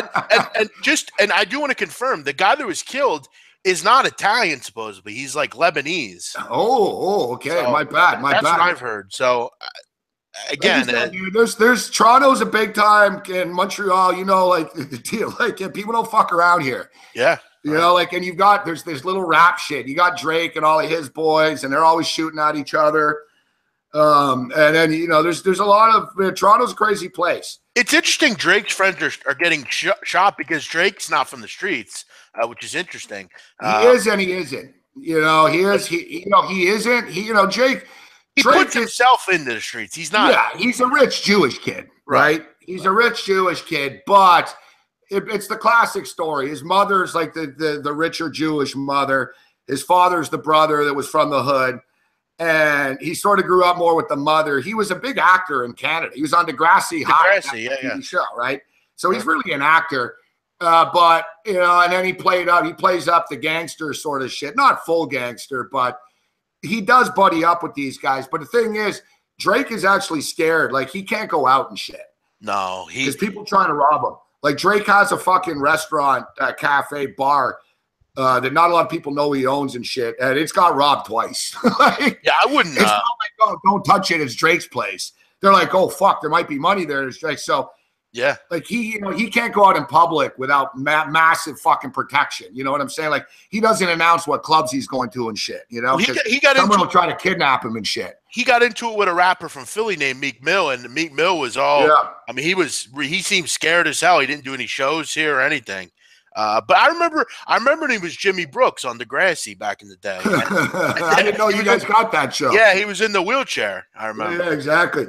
Yeah, but you know what? I'm not a big Drake guy, to be honest. I don't think he's that good. He just talks corny. Like, he's corny he's guy. Cheesy and shit. But he's all right when he sings like over shit, but like in like raps and stuff. But I'm not a big fan of his rap stuff. He fucking what was I going to say with Drake? I'm not a big fan of his stuff, but you know, I give him respect. He's made a lot of fucking money. He really fucking has. Oh yeah, he's rich as hell, the kid. Yeah, and he's pretty cool to the kids in Toronto and shit. He throws money around and stuff. Like, he does support young rappers, like the kid that got shot. Yeah. So you know, he does do things. What was I going to say about Drake though? But if you're the kid, I'm not a big fan of his though. If you're the kid that got shot and you're running around with Drake, why are you still hanging in your neighborhood? Like, you know you're going to get targeted. Like, these kids are fucking jealous. A lot of these kids, like they see you doing something and they want to take you out. And it'd be tempting. It'd be tempting if you're Drake too. Wouldn't it be tempting, like, to hire someone to whack the guys that did it? You know, but you can't do this. You're going to ruin your life and your career and shit, right? You're in a tough spot, you know? Yeah, he's just going to have to, take it, it is what it is, Yeah, but the thing is with Drake is he sort of threw himself in this shit to sort of get credibility. He wants the street cred, and he's going to hang out. Yeah. That's why he hangs out with these guys and shit. But I was going to say, I'm not a big Drake guy, and Drake's not a hard guy. Like, he's not, right? But he fucking owned that Meek Mills dude in that fucking feud. No, don't say that, Dave. Come on, Dave. Don't say that. Hey, I told you, I'm not a Drake fan, but come on, big man. If it was a fight, they would have stopped it. Fuck. Listen, we don't talk down about Meek Mill. Listen, Meek Mill grew up a neighborhood away from me. I remember when he was a young kid on the corner rapping. Meek's put on for Philly, man. We'll never say that. He never takes the L. All right. So, no, I'm not drinking vodka. I don't drink. I'm not going to say it, but in the chat, you guys, I'm not even a Drake fan, but if it was a fight, Drake won by knockout. Listen, here's what I'll say to Drake. Come down to 18th and Snyder and talk that shit. Meek will knock you the fuck out.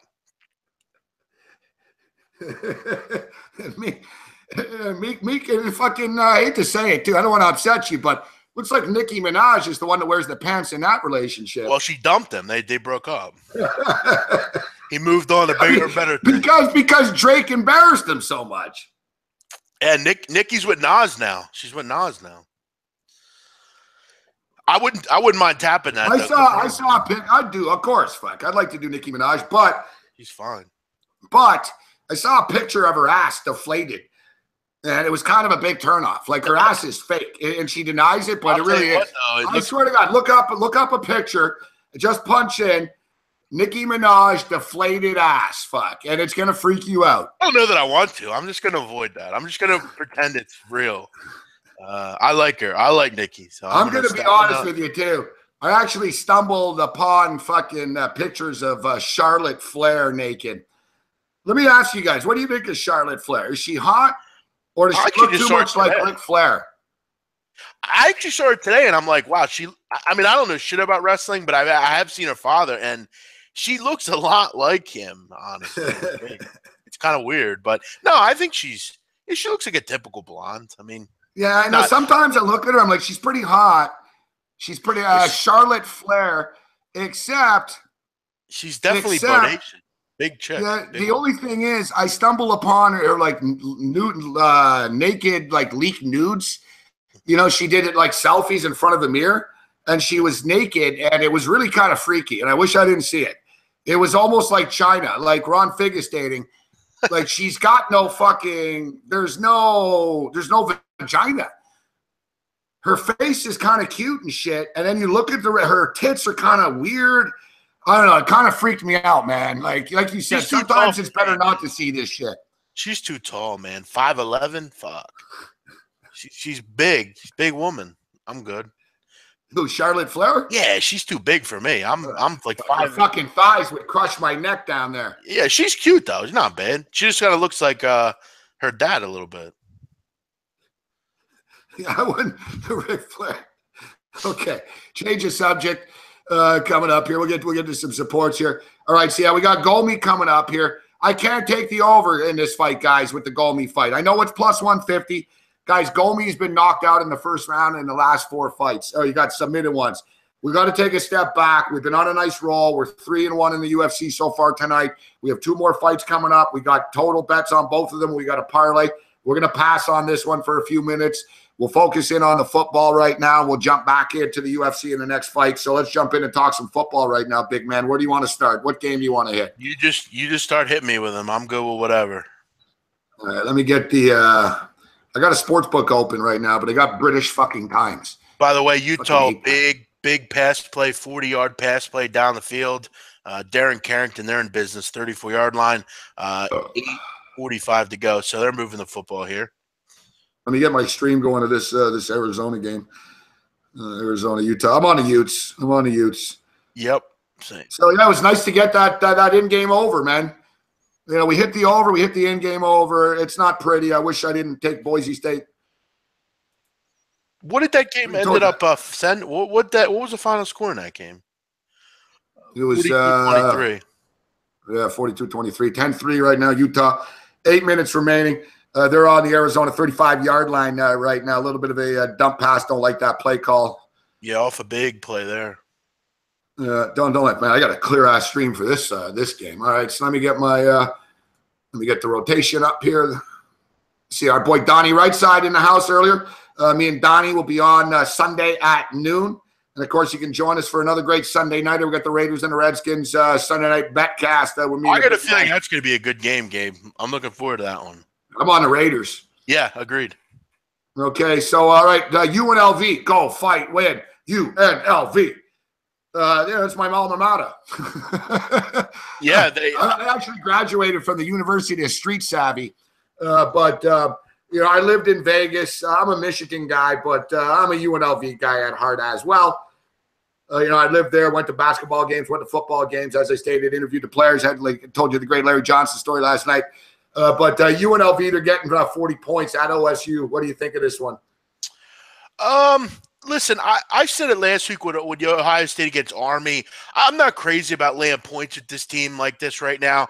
I mean, I'm okay with 2 touchdowns, 17 points, something like that. But 40 points, I just can't do that. I think UNLV is better than we've seen. I think the kid Armani Rogers they have is a kid that down the road is going to be a real good football player. I've heard comparisons to Cam Newton, this kid, but we'll see how it goes. I just think this is too many points for Ohio State. They're not built to blow teams out like they have in past years. I think this is like a 44-10 type of game. I think 40 is just too many. I haven't looked much into it. Yeah, me too. I just brought it up. It's the first game on the rotation on the board at noon. Yeah. And Ohio State and UNLV, the 2 big programs here. Well, not UNLV big program, but big name. You know what I mean? 440 points. Total's a little high, too, at 65.5.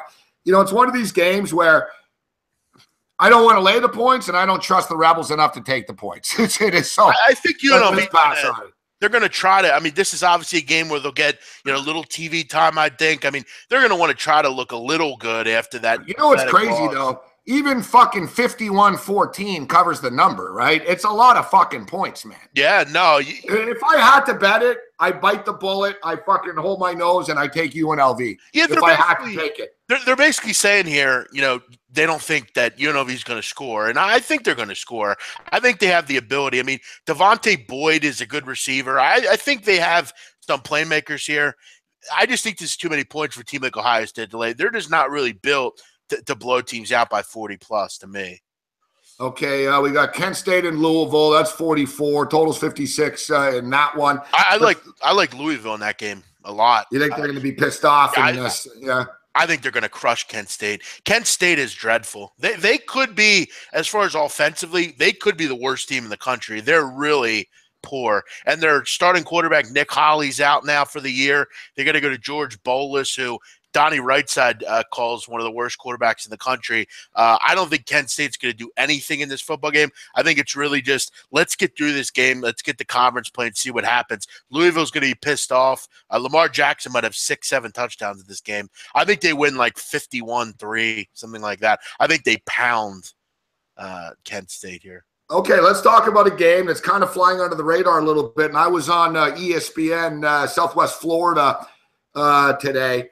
In the Tampa area, basically, ESPN Tampa, and they asked me about this game, NC State and Florida State, and I told them I think we've got a live dog here. Coming into this year, people were talking about NC State winning the ACC.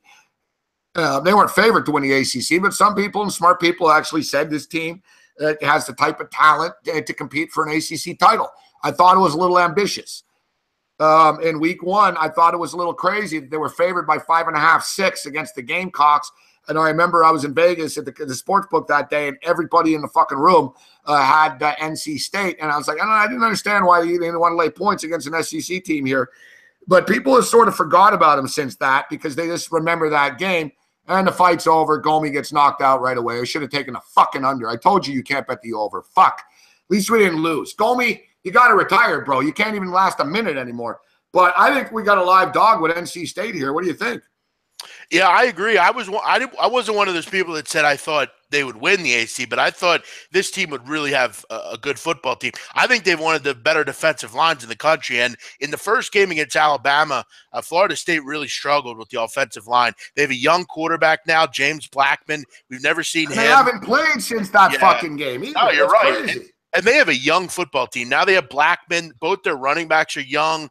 They just don't have a ton of playmakers right now that are experienced, know how to play football at a high level. They have a great defense, though. That's one thing they're going to lean on. But I think this just is too many points, especially for the first game off a long kind of time off, a new quarterback. We need to see what we have with him. And this is a dangerous team, NC State. I wouldn't be surprised if they go in and win this game. They're well coached. They have a good quarterback in Finley who came over from Boise State. They have good playmakers. I liked them in this game. I think there's too many points. I agree with you wholeheartedly. Yeah, I think it is too. And I like the fact, listen, they lost 35-28. They were in that football game. If you saw that last drive at the end, it was heartbreaking. They just couldn't get over the hump in that game. But with that being said, they bounced back. They didn't cover laying the 21 against Marshall. But nevertheless, they win 37-20. I'm impressed enough with that. Keep in mind, Gabe, a Rolls Royce is saying, don't fade James Blackman. He's a stud. Listen, every young quarterback's a stud.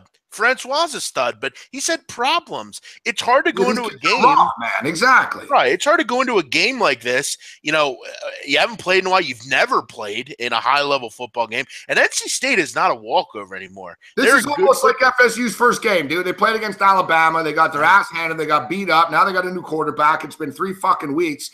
You know the kids at NC State are over that South Carolina game. It wasn't a conference loss for them, so the docket's still clean for them. They're still playing in the ACC. They said they won 2 games. A little bit of a scrimmage last week against Furman to get ready for this football game. Hard not to like the double digits here. I'm with you. I think they can win this game outright. And their defensive line, NC State, is fierce. They have a kid named Bradley Chubb up front. He is really good, and they're going to have a tough time running the football. They're going to have to make some throws, and I'm not sure if this kid can do that. So, yeah, I'll take the points as well. The 11 looks pretty good here. Yeah, we got some nice trends that support this as well. NC State have been a live dog. Remember, listen, NC State were a missed field goal away from beating Clemson last year, guys. Yes, they were. Yeah, they step up in big games, and they're also a very, very, very good underdogs as well. All right, so let's that's a big one. I'm betting that game, so that's one I am betting. This is the first game of the day. I'll be pulling the trigger on. Give me the NC State Wolfpack plus the double-digit points. We got UMass and Tennessee. You were talking about Louisville laying the wood. Are Tennessee going to be in a bad mood, foul mood, and beat the shit out of UMass after blowing that game last week against the Florida Gators? To me, it's too many points to lay. I'm just going to pass and stay away from this football game. Yeah, I don't think Tennessee's mentally tough to lay a number like this. I like UMass. I gave this out on SBRs, one of the free plays I really liked. I think this UMass team's a gutsy, sneaky little team. I mean, if you look at this year, they've been hanging around in a lot of football games. I mean, hung around last week. I think we've seen their Temple's not very good, so I don't know if we use much of a gauge there. Hung around against a pretty good Old Dominion team as well. I just don't think Tennessee, like Ohio State's, built to cover numbers like this. Dormandy's not a guy that's going to throw the football down the field. Do they have a good run offense? Sure, but the thing about UMass is they have a good pass offense. Their quarterback, Andrew Ford, can move the football. I just think there's too many points. I don't think Butch Jones is ever prepared to have a team ready for games like this.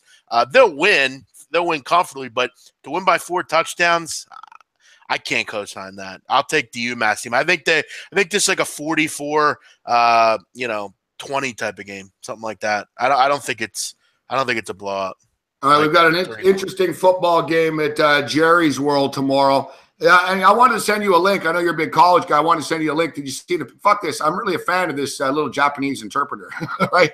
Every time she's on, I'm like, ooh. All right, so I was going to send you the link. Did you see the pictures of Arkansas's jerseys and the uniforms going to wear tomorrow? I did not, no. Send it over to you, actually. If someone in the chat can check it out, too, if you guys are interested in this stuff. But it's unique. Because, you listen, they're playing at Cowboy Stadium at Jerry's World, this football game. Jerry Jones, of course. I'm seeing him right now. Jerry Jones is an alum. He won a national championship with Jimmy Johnson. That's why Jimmy and Jerry were buddies. Sure. I believe it was 1959. Arkansas Razorbacks national champions. Maybe it was 59 or 60, that era, whatever.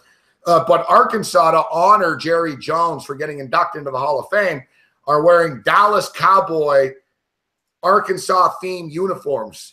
Pretty fucking cool. So they basically just took the Cowboys uniform, made it red, and replaced the star with the hog.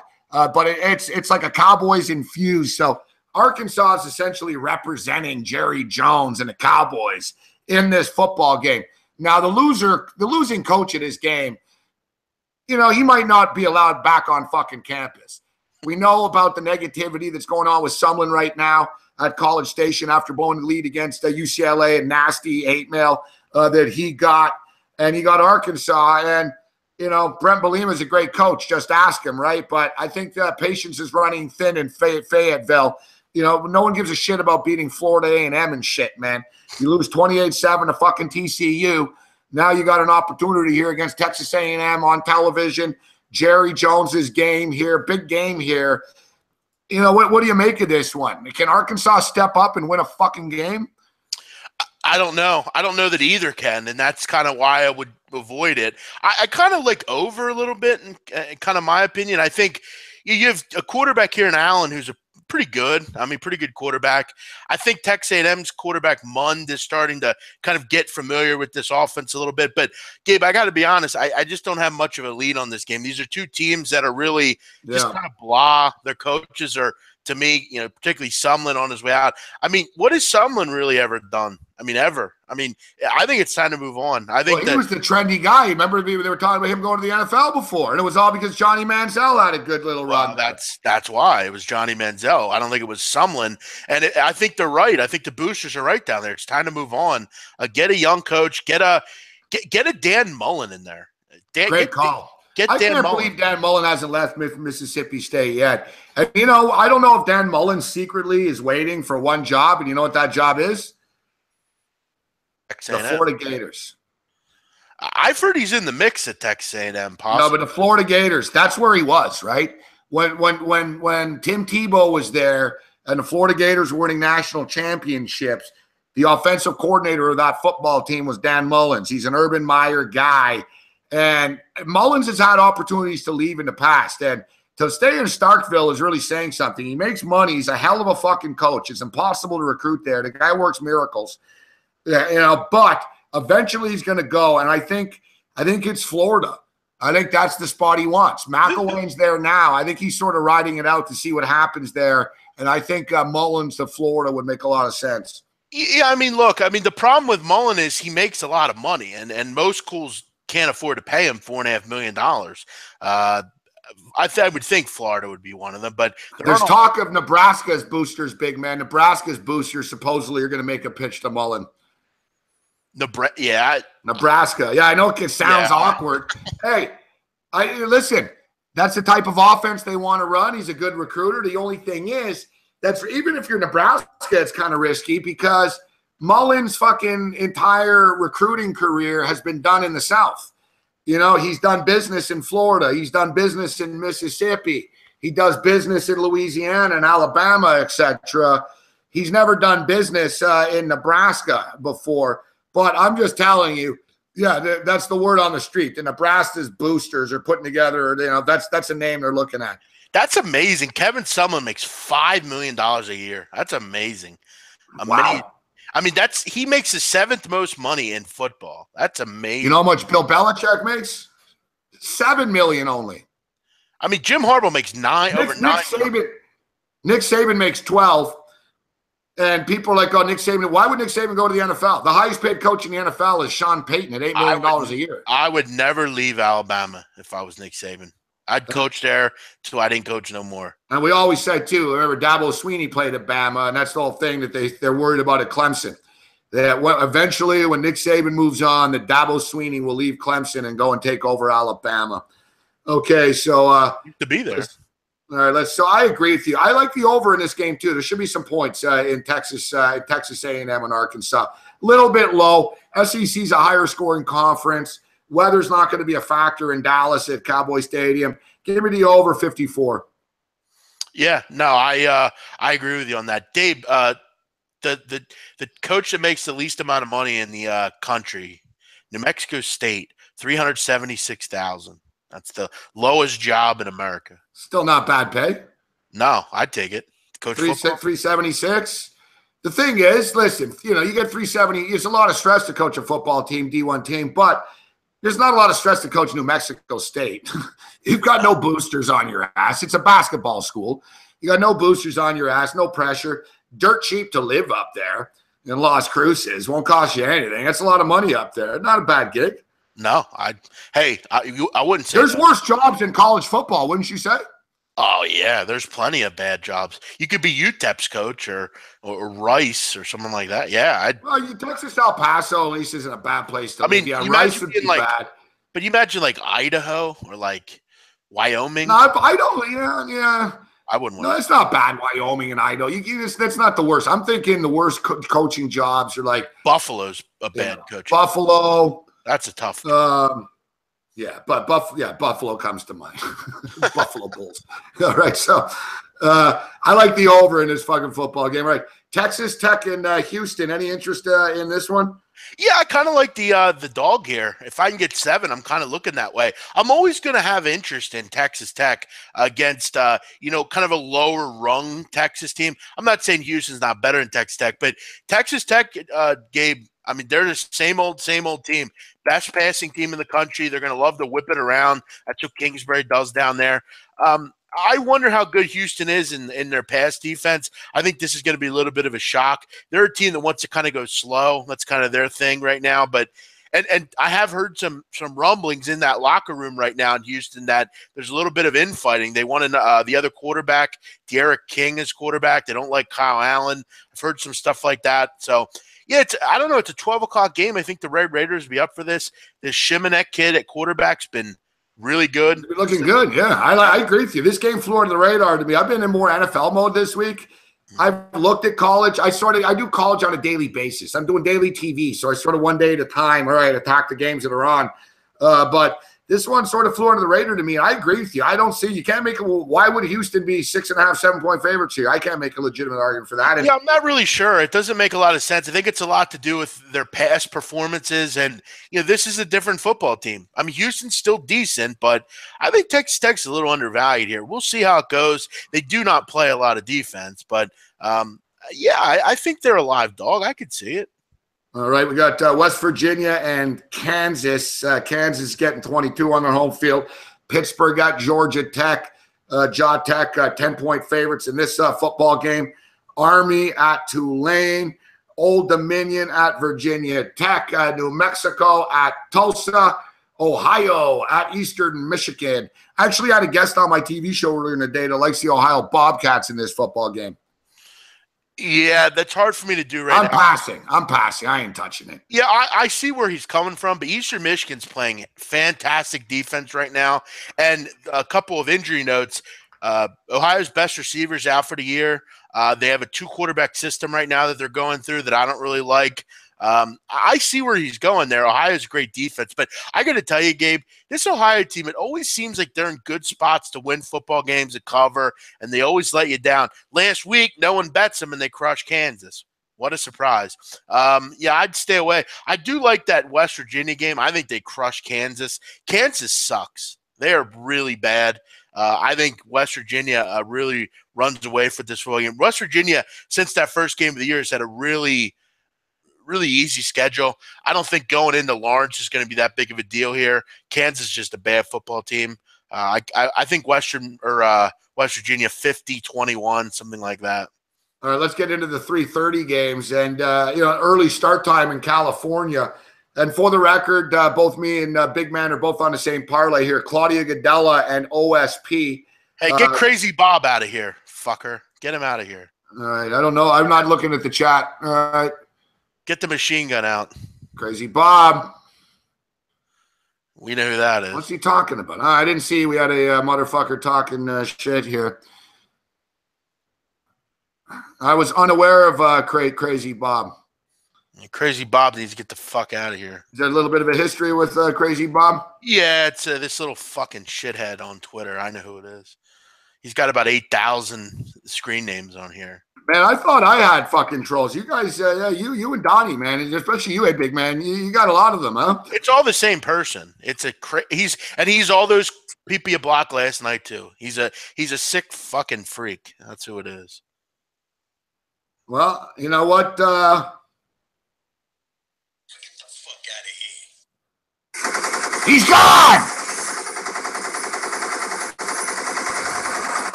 Now, Gabe, he's busting my balls saying, I don't ever leave my apartment. No, I'm too busy making fucking money, motherfucker.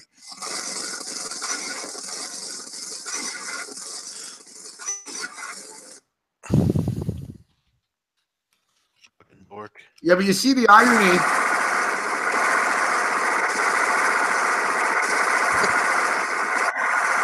Get the AK out.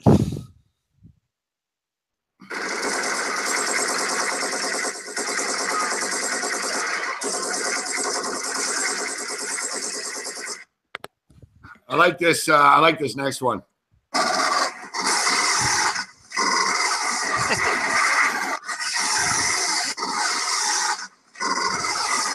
Get the fuck out of here. All right. First machine gun use of the night. Love it. And, I like the irony, though. So this motherfucker says that you never leave the apartment. So this guy is trolling you from his apartment while you get paid.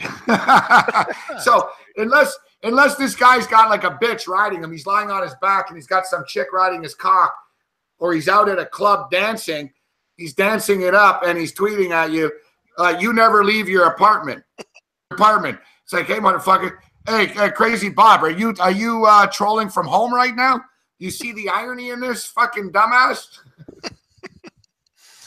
What happened to the live call-in number? Well, we used to have it on the show we had before, but we haven't busted it out lately. We still have the live call-in. I still have it, but let me give you my cell phone number, guys. You can call me live.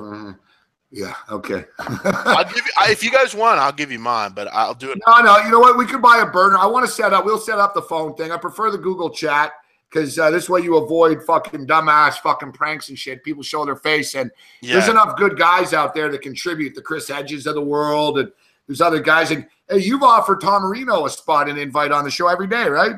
Yeah, he won't come on. Cal and UFC. They weren't banned. We had them many times. Vitalis called in and called me a bully, and I fucking loved it. It was great. You're right. I am a bully. So, Marino, we've actually asked you to call, and you don't want to call. So that's fine. I mean, it's all good. We gave you the opportunity, though. You know what? I used to take a lot of calls on AM radio and stuff, but I'm from the Jim Rome school of talk. And I believe, like Jim Rome says, more of me and less of you is a good thing when it comes to the audience. I heard Jim Rome years ago. He's like, we haven't taken a call in 2 days. He goes, let's take a couple of calls. So he's like, Travis, open up the numbers, the line. They took like 2 phone calls, and Jim Rome comes back. He's like, that was terrible. He goes, he goes, after all these years, I've realized that more of me and less of you is probably better for this show. Yeah. And it's crazy. And I've been in talk radio for 15 years, and I have 16 years. And I remember in the early days, you're almost judged by your call volume. And that's the way I believe. Wow, we're a hot show. Look at all the calls we get. Yeah, you're getting calls from a bunch of idiots, fuck. You know what I mean? And, no one's learning anything. And it's just annoying. And you notice now, most shows don't take calls. And you know why? Because people are stupid. Okay? 15 years ago, you could have an intelligent sports conversation with someone over the line. You see the fucking shit online right now, big man. The guys are idiots. I try to take calls. Hello, yeah. It's never entertaining. No one ever has a good point. There's a few fucking callers that we'll put on our radio show, like Steve from Pittsburgh and stuff, that I know are going to bring something. But callers are, people are stupid nowadays. They don't add anything to a show, and you learn more from the fucking host talking. Yeah, I used to call into a show in Philadelphia for many years, but I gave it up for sure. But Scotty Farrell takes a lot of calls. But the thing is, there's Dallas Conley, the same. Scotty Farrell. These guys in Farrell will take call though. But what's the point? Some guy waits on hold for 20 minutes. What do you think of the CFL? I think CFL's entertaining. Next call. Dallas it's sort Conley of eating time up. Crazy Bob is Dallas Conley, by the way. Oh, is he? Holy fuck! All right, hold on. Is this what we're fucking at? This is what we're dealing with tonight, these fuckheads. It's the same guy, man. This is probably the guy that gave us the thumbs down the other night. Of course it is. He buys dislike. You're gone!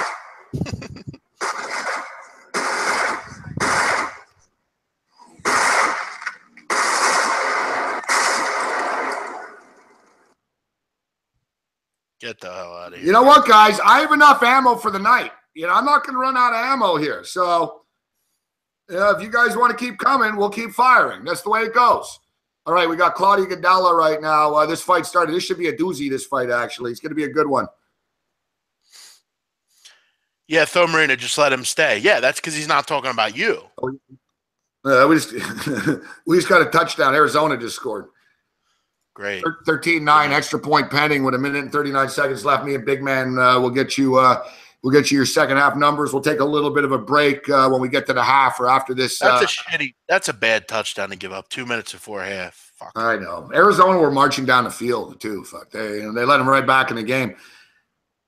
Is the second half over? Might be worth a look. We'll see what the number is. We got it up to 23. right now. We'll see if Utah. I doubt Utah is going to fucking do anything. All right, the fight has started here. We're on the over 2.5, and we're on Claudia Gadelha. I need Gadelha. Let's go. Come on, Gadelha. Claudia Gadelha's in black. She's the bigger one. Look how thick her back is and shit, dude. This bitch punches me in the jaw. She breaks my jaw. There's no show for 2 months. Fuck. Gabe, what are your thoughts? we were talking about the Flair chick earlier. I always was big into Ronda Rousey. I always thought she was hot for some reason. I don't know. Ronda's all right. I don't know why I thought that, because she's kind of like plain, but no, but Ronda's naturally pretty. Exactly. She's not like fake pretty, right? She's actually Ronda's the chick that I would have liked in high school, you know, for sure. She's a cool, like, looking chick. She seems kind of cool, you know. Yeah. She's not a Barbie doll or anything. You know, it's weird because she's a real sore loser and she's a real bitch and like she's very pouty and shit. Yep. But in real life, she's like the nicest person ever. And I don't know Ronda Rousey, but I know people that know her very well. And they go, no, man. Like, they're like, dude, you'd be in love with her, Morency, if you met her personally. Like, they're like, she likes medals and comic books. She's fucking cool as hell and shit. She's like grounded. But she had that image, right, of the face and the strength. And she played it up, man. And, you know, it crumbled down. And she was kind of a paper fake bully. You know what I'm saying? Like, she's very insecure inside. But she was, you know, so she got her power from beating everybody. She's had a tough life, too. I don't know, like, if you know, her father committed suicide when she was a teenager. Yeah, I did hear about that. Sure. So, you know, these chicks are throwing leather. It's, holy fuck. Fuck these. Hey, by the way, Gabe, according to Twitter, Utah's quarterback's out right now. That's kind of why they've kind of went cold. Their quarterback's out with a fucking shoulder injury. He's pretty good, that quarterback, too. Yeah, Huntley, yep. Shit. Their backup does not bad. Williams was there before. Williams used to be the star. I'm okay. He's from L.A., Williams. I know him. He's good. Yeah, Troy Williams, yep. I can live with that. Okay. Zach Kenkel, can I come to the next IFPC? Yes, as long as you don't bring fucking Xanaxes and shit. Yeah, you can. All right. Central Florida. All right, so USC and Cal. You and I had a spirited debate on my Patreon show last week, having fun. That game was late night Saturday night. We hit the over. We hit Cal getting the points. Now, you know, USC are up and down, dude. Last week they laid the points. You were here. You cashed it. You were like, what the fuck, man? They never should have been this big of a favorite. Yeah. Is this another instance where they shouldn't be this big of a favorite? I don't think Cal's Texas. I think Texas is a much better offensive team. But I got to tell you. I don't know about that. I think Cal might be better than Texas as a football team, big man. Well, I think defensively they're really – this Justin Wilcox is good. We can't take anything away from Cal. This isn't like – look, they went up to Chapel Hill and beat them outright. Fucking Andrade now on top. This is a crazy fight. Fuck. Yeah, look, I think listen, they went up to Chapel Hill and beat them. They beat an ACC team and an SEC team. Time to give Cal a little credit here. I'm not so sure Texas could have done that. Texas lost to fucking Maryland. Yeah, I mean, look, Cal's hasn't beaten USC in a decade, so I mean, it would be huge. And look, Justin Wilcox, the new coach there, I mean, he's instilled a really good defense here. Yeah, look, I think it's too many points. I would definitely be on Cal here, but there is a lot of talent edge here, if you ask me. But yeah, look, I don't think it's as cut and dry as last week, but yeah, I would be on Cal here. I think they're playing well. They've done some good things already this year. Why can't they go on the road and hang here? I agree with you. I don't know if you're watching. I know you say you're not down women fight. These chicks are beating the shit out of each other. And right now, Andrade is on top. That's not good. That's not good. Yeah, I was worried that Gadelha shouldn't have been this big of a favorite. Fuck, they're gashing blood. Like, man, people knew this was going to be a crazy fight, and it is. The thing is, though, right now, Andrade is on top, but she's the one fucking bleeding. Like, Gadelha's covered in blood, but it's not her own blood she's covered in. She is taking a little bit of a beating here. I'm not a fan of watching women fight, but I'm going to get this thing on. Yeah, you know, it's a serious fucking blood. Like, these chicks are banging. We're losing the holy fuck. Fucking big ass up punch. Crazy fight. Big elbow. This isn't great. I don't know what the end game is. Odds are going to be here. This doesn't sound good. What the fuck just happened in Arizona? You got to be fucking kidding me. What the fuck just happened here? I think something bad. A fourth down or something. They fucked the snap up on the punt, and Arizona have the ball with 10 seconds left. Fuck me. What the fuck? The motherfucking snapper, long snapper, snapped it, and it fucking hit the fullback. Well, they're trying to do a fucking fake, I think. No, I don't think they were. What was that? I don't think they were. I think he just fucked it up. God fucking damn it. That's terrible. All right, come on, fucking Utah. They better not fucking give up a fucking touchdown here, man. What the fuck is up with you, Kyle Whittingham? You're a good coach. You can't beat Rich Rod. You're 1-4 against the spread of the last 5 here. You're they got to more than I am. What the fuck's going on here? This could be a long field goal. So they're not going to make it. This kid's not making this kick. It's like a 48-yard field goal, I think. Around 50-yard field goal. All right, let's get you an in-game number. Yeah, and the shitty thing about Utah is they're usually a good special teams team. They usually don't screw this shit up. 43. Oh, it's closer than that. 43. This kid ain't bad, Pollock, so he should make this, but we'll see. Let a gift 3 points. Missed it. Yeah. Boom. All right, well, the odds makers, I don't know. Claudia Goodell is minus 350 in this fight right now. He missed it. I don't know why. I don't think she won the first round. She's landed some nice shots. Well, big takedown, that's why. Fucking sportsbook must be a little bit ahead of me. I'm not even watching the stream. I got this live on TV here, but yeah, whatever. We got the over and we got Goodella. So let's get the over home, win that, and let's get the Goodella home and win this. How about we take a quick break here? I got to take a leak. I just drank. I got to get off the Coke. At least it's not cocaine. Yeah, you're always drinking the Coke. You love the Coke, dude. I need some energy. I'm doing 18 shows a day here, bro. I'm gonna get myself some Coke. So. All right. So all right. Let's take a little quick break. How about this? We'll take 5. That's only our second break of the evening. We're going to be with you pretty much for a long time here this evening. We're going 3-4 hours tonight. Okay. All right. We're at halftime here. Good stuff. All right. So we'll take a quick break. We'll let the sports books post their numbers for the second half. We'll come back. We'll give you our thoughts for the second half. We'll watch the end of this fight. Hopefully it's still going. We'll get you set for the main event, OSP and Okami. I'll give you my bets and my thoughts on the main event. Me and the big man will continue to run down the college football board. All that and more. I think we should talk a little NFL if we feel like. Oh, yeah, NFL, of course. Of course we are. But, I've been so NFL heavy all fucking week. Yeah, it gets old. But, yeah, I'm not going to ignore them. Now Andrade's looking for a sub here. Fuck. This fucking chick gets up on fucking top all the time. It's really starting to piss me off, man. She's a beast. Fuck, man. All right. I'll be back. All right. 5-minute break. Smoke them if you got them. Do what you got to do.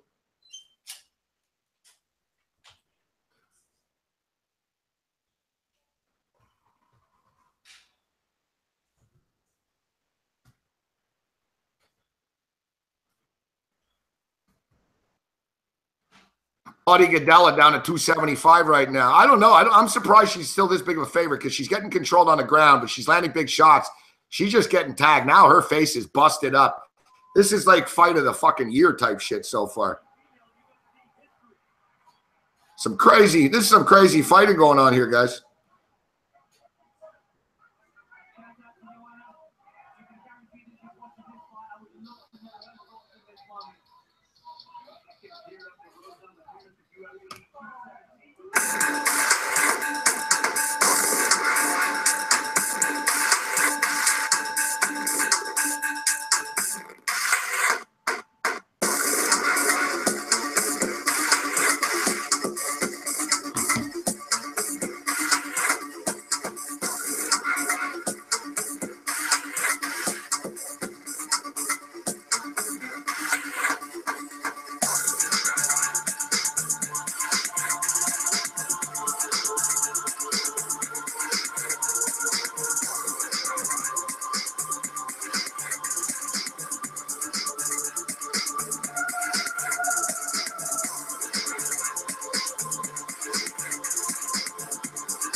Epic fight, man. Epic fight.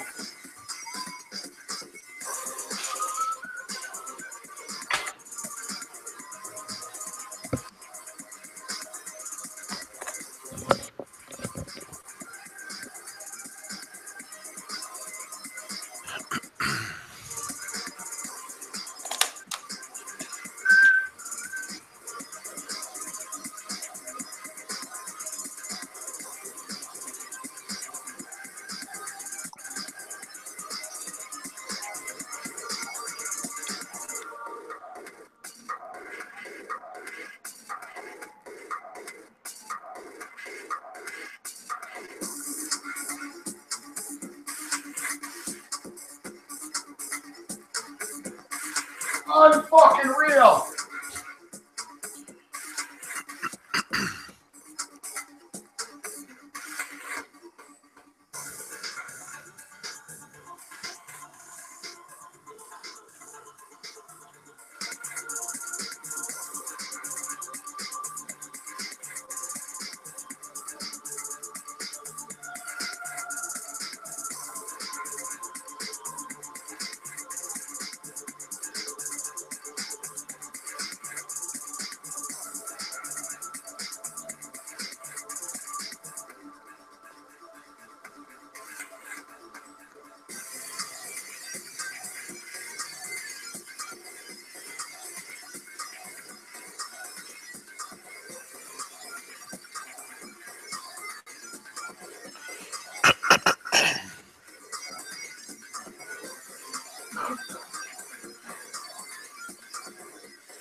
All right, level 3. Yeah, just for the record, holy shit. Well, we hit the over. You know, the crazy thing is, I didn't even like fucking Goodell. I just jumped in on the fucking parlay to get some action. I like the over. We hit the over. We lose the fucking fight. Unless this is the most fixed fight ever, we just lost. And yeah, if we win this fight, it is the most fixed fight ever in the history of fighting. All right, we'll get you some second half numbers here for second half numbers for Utah. Fucking sucks because now how the fuck do we get in on this fucking OSP because he's minus fucking 500. Big man on campus kicking it with us. What's up, big man?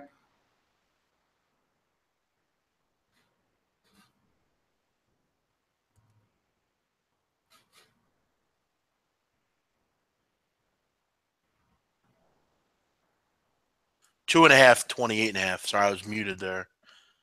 Yeah, I was wondering what's up there. There we go. All right. It's a long week. So what are we at? 2.5 second half here? 2.5, 28.5. Yep. I think the game's going to open up a little bit, but that 28.5 is a little high. Yeah. Listen, I mean, they're 23 now. 28 is 51. So they're shooting for the game to stay under. Yeah, I think it gets around. So we need 51.5 then. So I think it gets around 50, I would think. We need 52. I'm a big over better. My gut instinct's leaning under 28.5 here, to be honest with you. Yeah, the way the game's going, backup quarterback in. Yeah, I think both teams will value possessions a lot more. Yeah, I would probably look under personally. Yeah, I'm thinking I hate fucking unders. I hate unders, but I think yeah, I think some books move to 29. Is that correct? Yeah. I see Typhy's fucking talking about his proposal. I don't know what proposal are you talking about. He wants to call into the show right now. Oh. And I said I think another time would be better. Yeah. He's always asking to call into shows. He wants to call in all the time. All right, we'll figure out some call-ins. We'll get some shit getting said. I know I'm going to regret it, but yeah, we'll open up some phone lines. But I'm not giving my cell phone number right now, so I don't know really how we're doing this. Well, we would just we got like a Google Voice number and just like a fake number, and that's how we did it. But yeah, someone was telling me actually. Big Will sent me a link how to set that shit up. Yeah, I'll get the Google stuff going on. All right. Okay, so yeah, I'm gonna go under, guys. I generally I don't bet fucking unders in these spots, but I think we're looking at an under. Speaking of unders, I got the over in this BC Hamilton football game. What the hell's going on here? These fucking stupid fucking morons are doing nothing. Hey, Gabe. Yo. You want to hear some value? Today I got Tampa Bay plus 2.5. I had info that Bradford wouldn't play, and one of my locals put it 2.5 was still up, and I grabbed it. Now they're minus 2.5. You got Case Keenum's terrible. Fuck, he's barely better than Scott Tolzien. Yeah, he's really poor. I'm looking forward to it. All right, yeah, I'm gonna go under myself in this game. Second half under. I hate unders, but yeah, me too. I'm on Utah money line, and I got under 28.5. I got plus 110 on an under 28.5, so I'll rock with that. I'm gonna fucking regret this. Fuck. All right, guys. Me and Jeff are both over batters. We're going to be sitting. Yeah. Normally, we're like, come on, move the ball. Now we're going to be like, come on, man. Just make a stop. How do we bet on the under? What do you mean? Because these teams are moving the fucking ball. What are you talking about? Yeah, it's not. You can't bet on the over every time. And sometimes you gotta Yeah, and look, I thought this game would stay under for the record in general. Yeah, so 16.5 was too high. Yeah, I think it'll be around 50-ish. So, we got 4 touchdowns we're working with here. So I'll rock with that. Drusilla says, big news. BYU is now serving caffeinated beverages on campus. Fuck, they're really living it up over there, huh? Fuck. Yeah, and girls can actually show out their legs off now, from what I've heard. Yeah. So I just jumped in on the under 28.5 second half, guys. Big Man on Campus agrees. That's the official late night, Friday night freak show. I'm on it. Let's rock. SBR approved pick. All right, BC Jennings back to pass. Motherfucker, you never get rid of the ball on time. Why do you do this? Fuck. Why don't you fucking learn? Fuck. All right, I got to take a chance now on OSP. Right now. They out. What are you going to do? Bet it straight?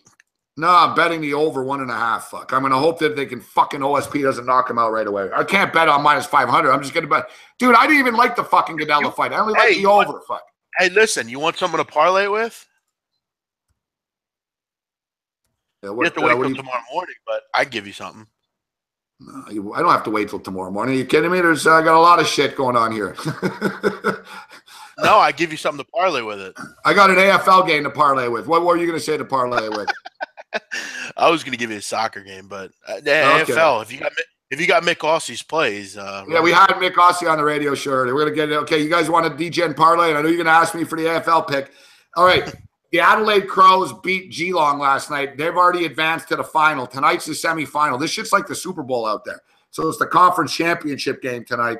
90,000. There's 90,000 people at the game in the stadium, sold out. MCG Stadium.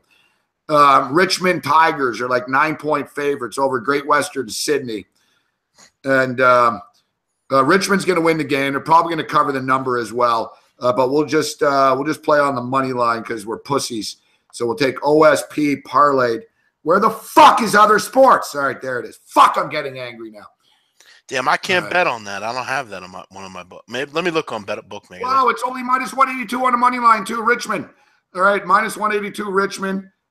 Parlayed with OSP, minus 117. Let's jump in and do this shit. We're not just throwing darts, as anyone knows. I break down the AFL every week, and I've been doing it for years. Richmond are going to win this game. They're going to beat Great Western Sydney. Kickoff is in 2 hours. 2 hours and 20 minutes. So, yeah, it starts at about 2:45 a.m. Eastern time, this game. So it's great for you late night DJs. You get the fight in right now.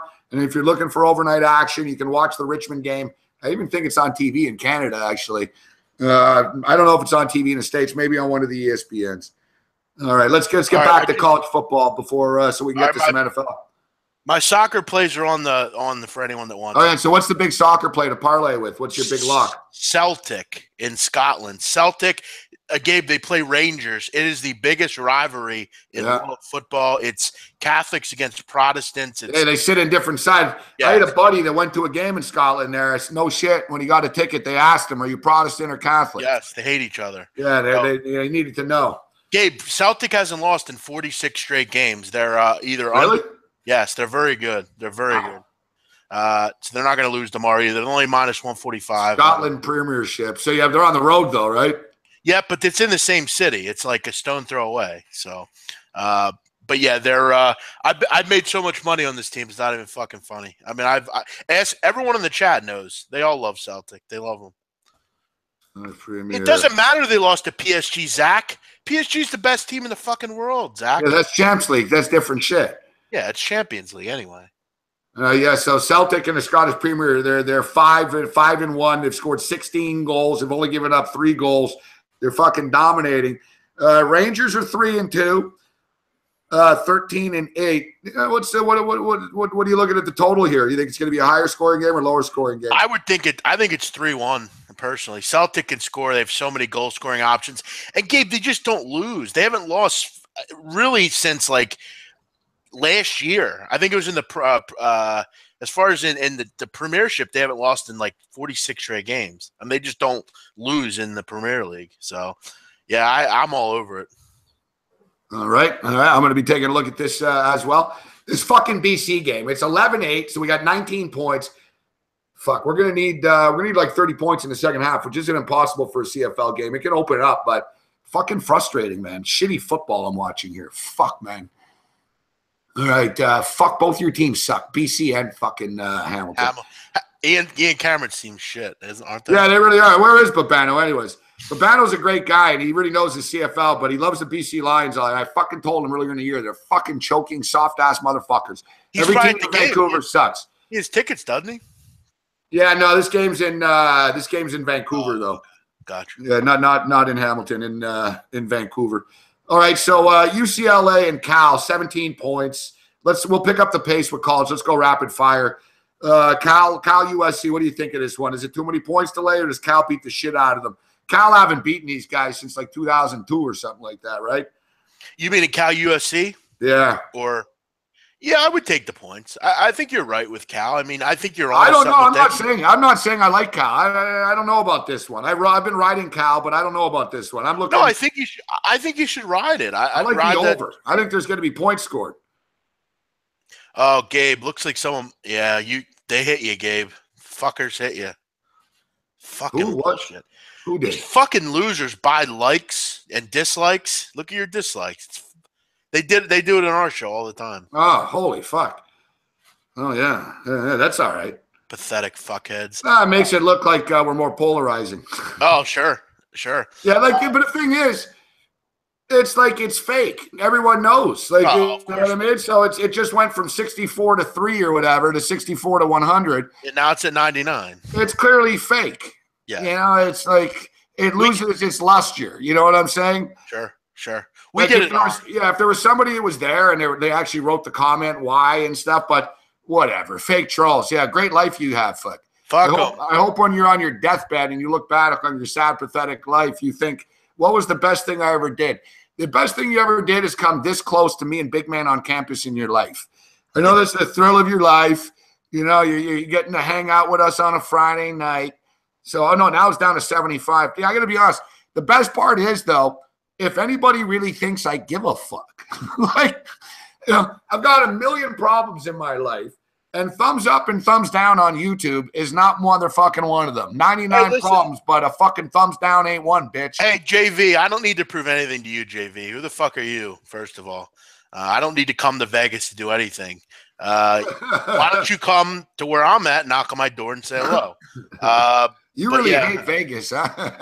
Yeah, I do. It's a bunch of fuckheads. They all think they're fucking hot shit because they live in Vegas. I can bet on credit. I'm happy. Fuck Vegas. Could care less about it. I love that dotards. That's right, Zach. I never heard the word dotard before. What is that? What is Oh yeah, Kim Jong called Donald Trump a dotard. Yeah. I love how he calls people mentally incompetent. Like he's not mentally incompetent. Like he's a fucking psychopath, Kim Jong. Which one? Kim Jong Un. He's a nut job. But that's the thing. Between Trump and Kim Jong, neither of them have said anything wrong about each other. Right. No, they've both been bang on. It's dumb and dumber there. Yeah, like Donald Trump said this fucking nut job is suicidal and he's going to fucking get his entire country blown up, which is true. And Kim Jong-un said that Donald Trump is a fucking thug gangster who's a fucking nut job, which is true. Not for nothing, though. Kim Jong-un. I don't know. No one said anything wrong here, in my opinion. He's a way bigger fucking Kim Jong-un. I mean, way bigger. Utah's moving the football here. That's good news and bad news. I've got Utah, which is 146 thumbs down. Oh no, I don't know. I'm gonna sleep now. Oh no, they're buying dislikes for Christmas over here. Yeah, you know what though, guys? You get to 1,000 dislikes. Get it up there to 1,000, please. Get it up there, and people go, holy fuck, I gotta watch this show. 1,000 people. That's what Donnie and I were saying. We kept doing that. We're like, keep buying them, fuckers. Keep buying them. Yeah, that's unbelievable. How are we? Yeah, keep it going. Get it up there. Dave, come on, 200, get it up there. How do you have 184 likes and we only have 147 watching? Does that make any sense? How does Google allow this? That's what I want to know. Like, how does someone do this? I don't know. Like, how is someone how are they able to fucking multiply this like this? I have no idea. You just can buy. You just keep buying them. It's pathetic. We have a lot of Trump fans that aren't a fan of yours, big man. I don't care. It's Clay Travis's fans fucking giving the thumbs down. Yeah, you might be right. Good point. All right. Wow, we're up to 233. Keep it coming, man. Keep it coming. You fucking, it's great. Come on, get it up to 1,000. I'm going to dislike it just to dislike it. Get it up to me, too. I'm going to add to it right now. I just gave myself a thumbs down. Boo. Boo. Great. You know what? Seriously, YouTube, get your shit together here. Like, really, this is what you've come to here? Come on. No, it's really easy to buy, to create an account. It's really easy. All right. So, anyways, fucking, they can go fuck themselves. Let's move on. OSP and Okami are about to start. And like I said, yeah, OSP came out with the Haitian flag. You're right. Utah's back to pass right now. Second and 20. Williams scrambling right now. Picks up about 6 or 7, but it looks like there's a holding penalty coming up. Of course. That's the thing. I think these two teams will sort of move the ball and then stall and fuck it up. That's what they do. They're just beating themselves. They were driving, and then they had a big illegal block in the back. Now they have a fucking holding, and they're going back. Second and 30 now?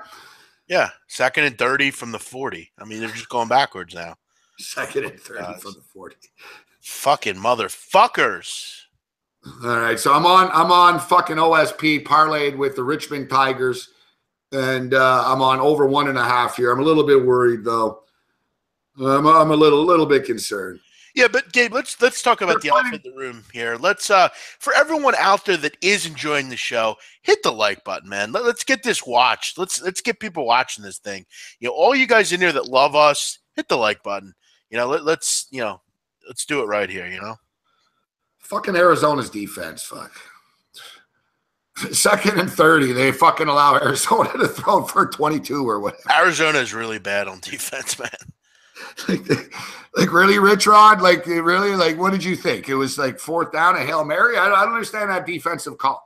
Let's drop everyone back 30 yards since it's only 2nd down, you Let's play the prevent defense with 11 minutes left in the 3rd quarter. Yeah, I know we picked up 12, but whatever. It was still too much. But you're now in field goal range. It's a stupid fucking play. What are you doing?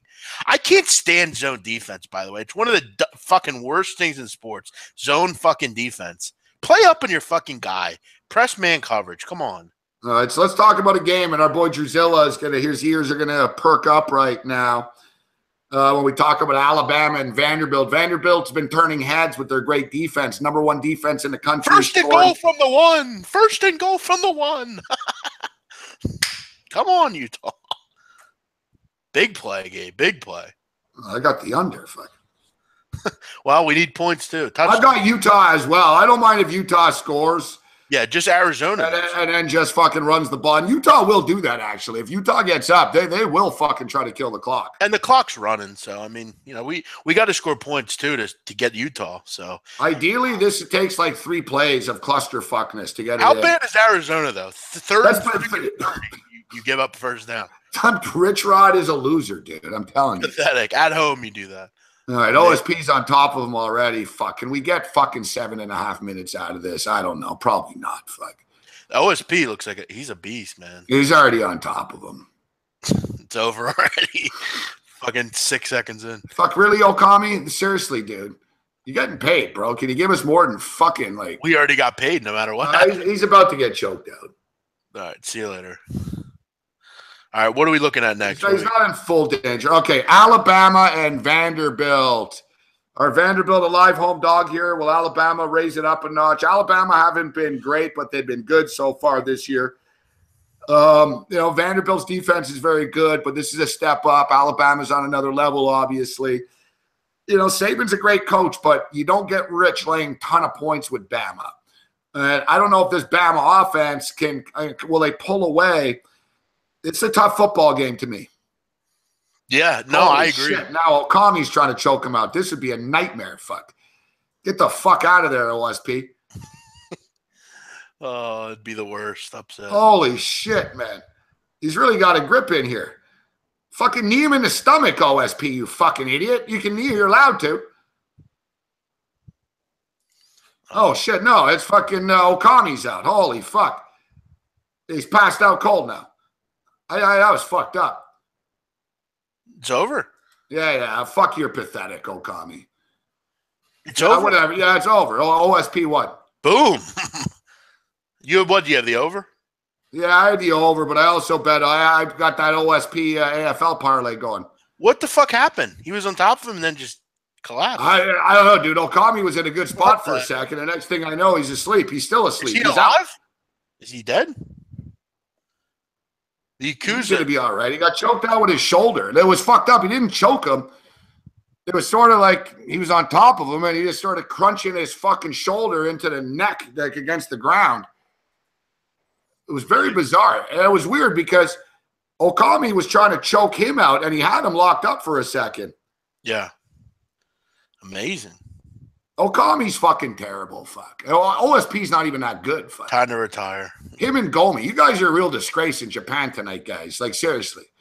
You know, the home of mixed martial arts and shit. Yeah. Oh, yeah. Good job. Good job, motherfuckers. Getting fucking Gomi gets knocked out in 30 seconds. Okami, he's still asleep. Guy slept more than I have in the last fucking night here than I have all week. Yeah, they were both choking each other. Like, I was looking, I'm like, holy fuck, Okami's actually got him.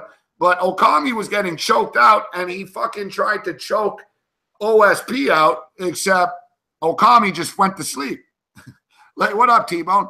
It was a double choke. It's true. What a shitty main event. I mean, the girl fight was good. But... Apathetic bystander says the women's tennis in Tokyo is more entertaining than this fight card. All right. We're done with the fight card. We're back to the CFL halftime. We're going to follow this. We got under 28.5 here, guys, in the second half. Hopefully it'll slow down. It's a nice long drive here, 5-minute drive at least. I mean, if they score a touchdown and, time goes off the clock, you get a touchdown. As long as Arizona doesn't score, I think we'll be all right here.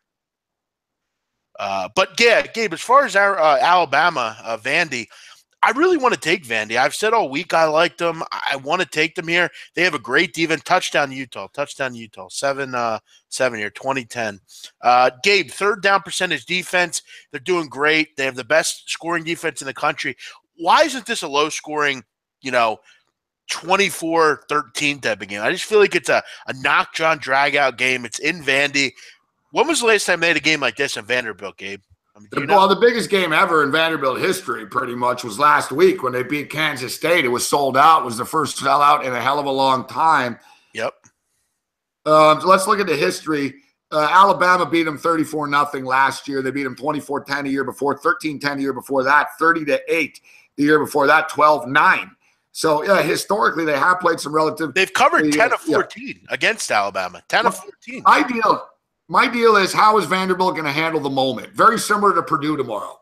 How is Purdue going to handle the moment? It's all good and stuff, but you're on national television, and then suddenly, you're talking shit, and the Michigan Wolverines are coming out of the tunnel. Same thing. Beating K-State was cute. Playing Alabama is a different story right now. You shut down Middle Tennessee, too. Middle Tennessee's got a damn good offense, Gabe. I know. Their defense is elite, man. And Vanderbilt's given up one passing touchdown all year. They're fantastic in the red zone. They're just really efficient defensively. And listen, this is all going to be on their quarterback. If Shermer doesn't turn the football over, I think they're going to be in this football game just because I think they're that good defensively. And I don't know that Jalen Hurts can beat you throwing the football, but they're going to be amped for this game. You're going to find out a lot tomorrow about Vanderbilt and Purdue, as we know, but pretty low total. I like to go under, but 42.5 is just too low.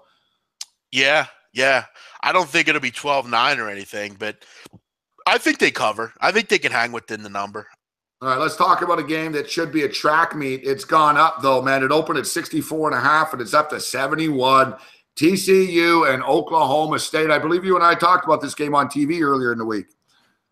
We did. By the way, Gabe, I did not know we were actually on TV. I had all these people hit me up saying, damn, I saw you on TV last night. I said, what the fuck do you mean? What was I on? I didn't get arrested or anything. They said, you were on Fantasy Sports Network. I said, no shit.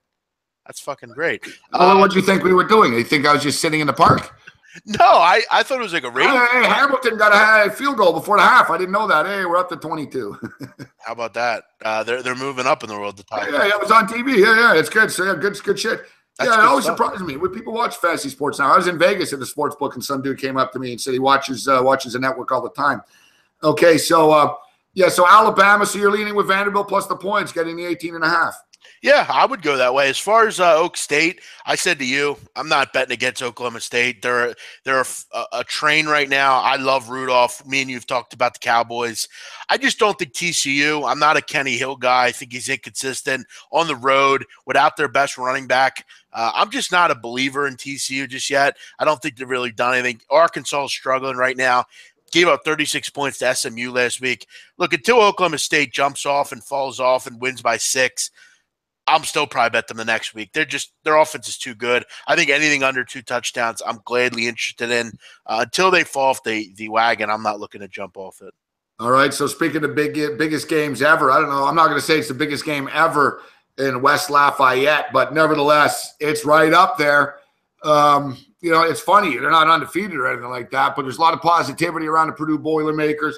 National television game tomorrow. It's 4 o'clock on Fox. Leading into the Michigan State Notre Dame game on Fox tomorrow night. So Michigan's laying what's the current number? Is it 10.5 still right now? Yeah, it's been hanging around 10.5. I think that's the right number. I don't think you're going to see it. You've been pimping Purdue all week, big man. Yeah, I have, and I think it's a combination of. I think they're a pretty decent football team, particularly offensively, and I just think right now is a good time to fade Michigan. I think on the road here, it's going to be obviously, like you said, a big game for the Boilermakers. They have a nice student body, a good crowd there. Should be a fun evening. And, yeah, I just think it's a good spot. Jeff Brom's done some good things there already. I think he's going to have this team prepared. Jeff Brom reminds me kind of what Tom Herman did at Houston. Just kind of got them to believe in a program there. They weren't the best team every night, but they went out there, played hard, and I just think Michigan right now, there's a lot of issues with this team. Their leading receivers out. They've had issues in their run game with staying healthy. Wilton Spate's not completed a whole lot of passes. I think he's only about 54% completion. They're not scoring in the red zone. They're settling for too many field goals. When you're laying double digits on the road, you can't settle for field goals. Purdue proved to me last week that they could play defense. That was impressive. Missouri's a pretty good offensive football team. I don't think Michigan scares anyone right now. I think they're a little overrated, frankly. That's just my opinion. I don't think they're anywhere near where they were last year. Lost a ton on defense. Offensively, they're a shell of what they were last year. I'd like Purdue in this game. I think they hang here. I think Michigan gets exploited tomorrow, honestly. I wouldn't be surprised to see them lose. I'll play devil's advocate, and of course I am a diehard Michigan Wolverine fan, but I think Purdue, and it's been nice, they put up 107 points in the first 3 football games here. They're moving the football. They're putting points up on the board, but they haven't played a defense like this yet. Louisville doesn't have a defense. The Ohio Bobcats are a high school football team. Missouri is a Pop Warner football team. Michigan's defense is basically an NFL caliber defense. I think Michigan's defense, I think Purdue's offense is going to be one of these rude awakening. We're not quite at this level type of games yet. I think this is an overreaction with the Purdue love. It's been a great run for them. They're 3-0 against the spread. They deserve credit. But, I think Michigan, you saw what Michigan did to Florida. When Michigan dials it up and are interested, they weren't interested against Cincinnati and Air Force. They coasted. They got through the games. At what point are they going to get interested? I don't think now. They were interested against the Florida Gators because it's a Big Ten game. It's conference play. But is it a big game? But yet now you got to go on. Michigan talked more about not embarrassing Air Force all week than they did beating them, and then they nearly got beat by them. But now you got to go on the road in a hostile atmosphere. Hostile. Fuck. It's Purdue. I hear you, but this is like Vanderbilt. This is the biggest game they've had since Drew Brees was there. They're going to choke in it, and they're going to choke in it. And Interception, Utah. All right, that slows down the drive at least. That's good. Yeah. I know that Tariq Black is out, but Donovan Peoples-Jones, one of the top recruits in the country, a wide receiver, big return last year. It's gonna be the defense, dude. I'm telling you. I sincerely believe this. Listen, I feel the spread is a little high. I'd like it better if it was in the 7 range, but I think it's one of these games where it's been a nice start for Purdue, but people put the brakes on this. I think Michigan's going to terrorize them. I think they'll pick off the quarterback. There'll be fumbles. Michigan will punch them in the fucking mouth. Michigan wins, let's say, 30-20 in that range type of thing, I think. Yeah, look, and it's clearly, I want to make this a point. It's not ideal. It seems like the whole world's on this game. when I saw this number, back Sunday, I thought, well, that's a pretty nice number. But then Purdue beat Missouri, and it's like everyone was all on Purdue, and it's just like it's become a rolling ball. I've talked about this game about 50 times this week.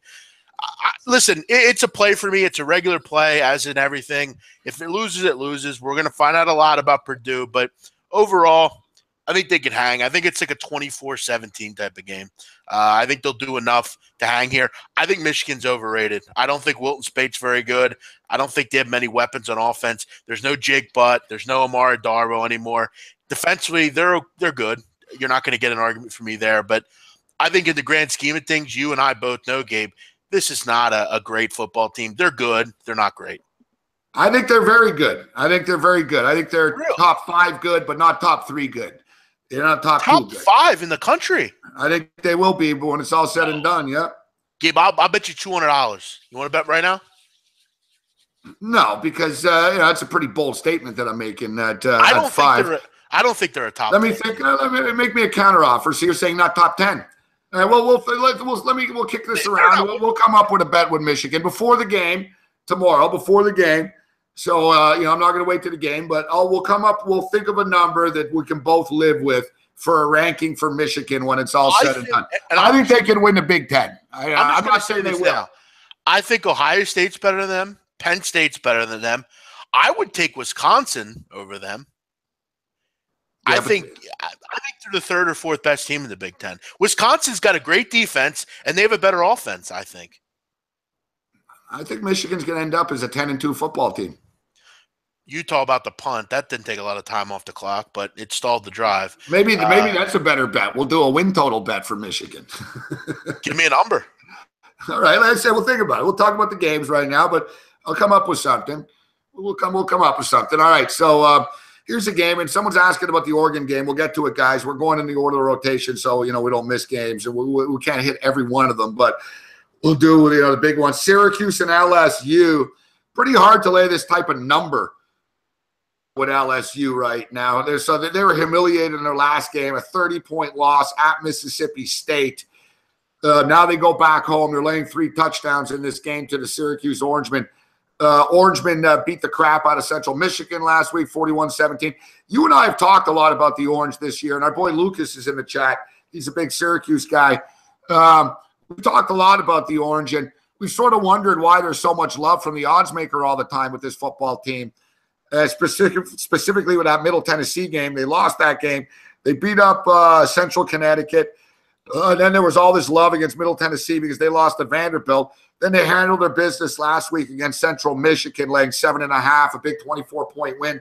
Now they go on the road to a pretty hostile environment up there in Baton Rouge. But this pedestrian Tiger offense, hard to lay this type of number.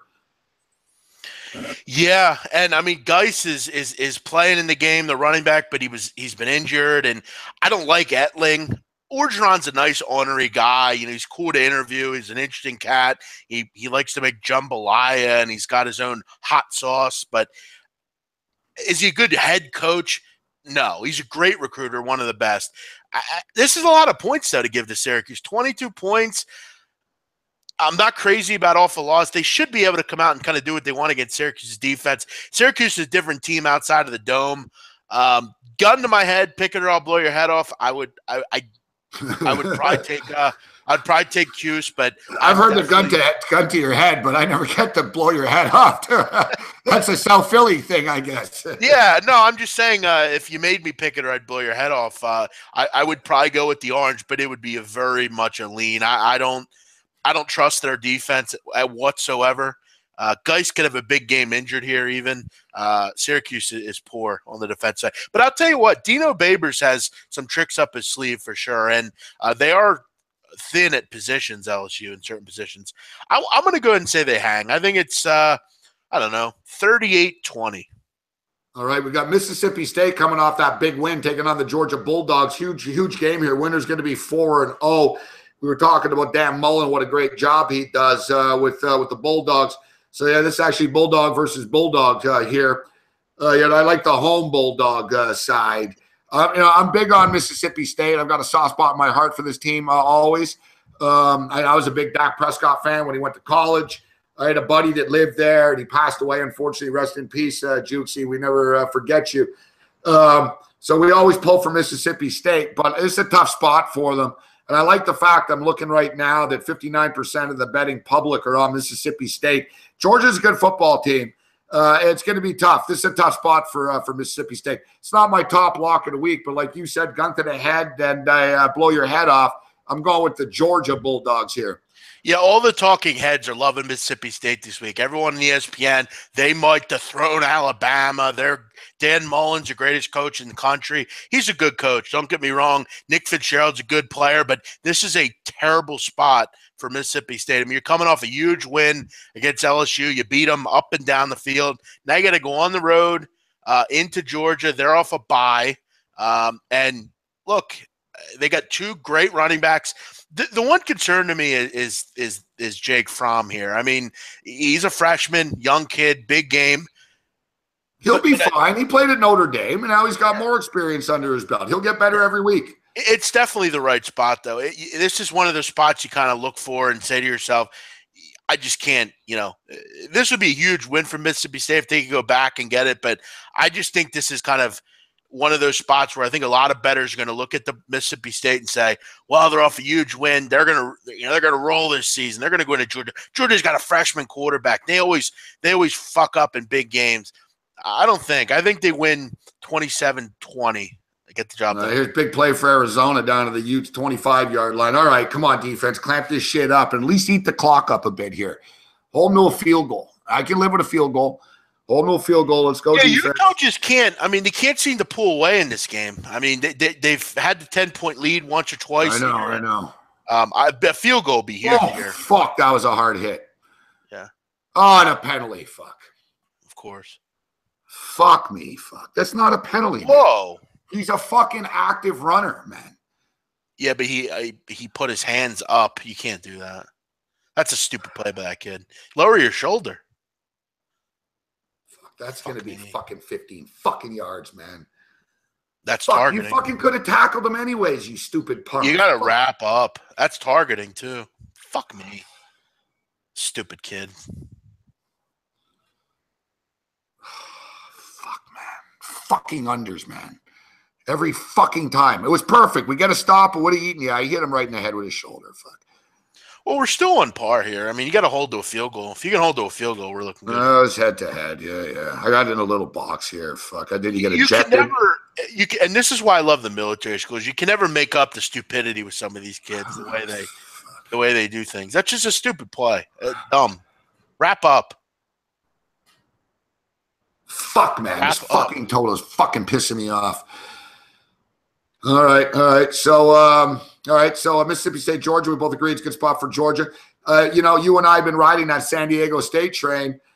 We cashed against Arizona State, cashed against Stanford last week, and now they've got to go to Air Force up there to Colorado Springs. And down to 3.5 right now. People are thinking it's a big flat spot for SDSU, but the thing is, last week was a flat spot. It's always a flat spot for SDSU, they say, and they're 16-2 the last 18 games in Mountain West Conference play. They're fucking dominant. This isn't a great Air Force team. They were in Michigan last week. It was a pretty physical game, that game.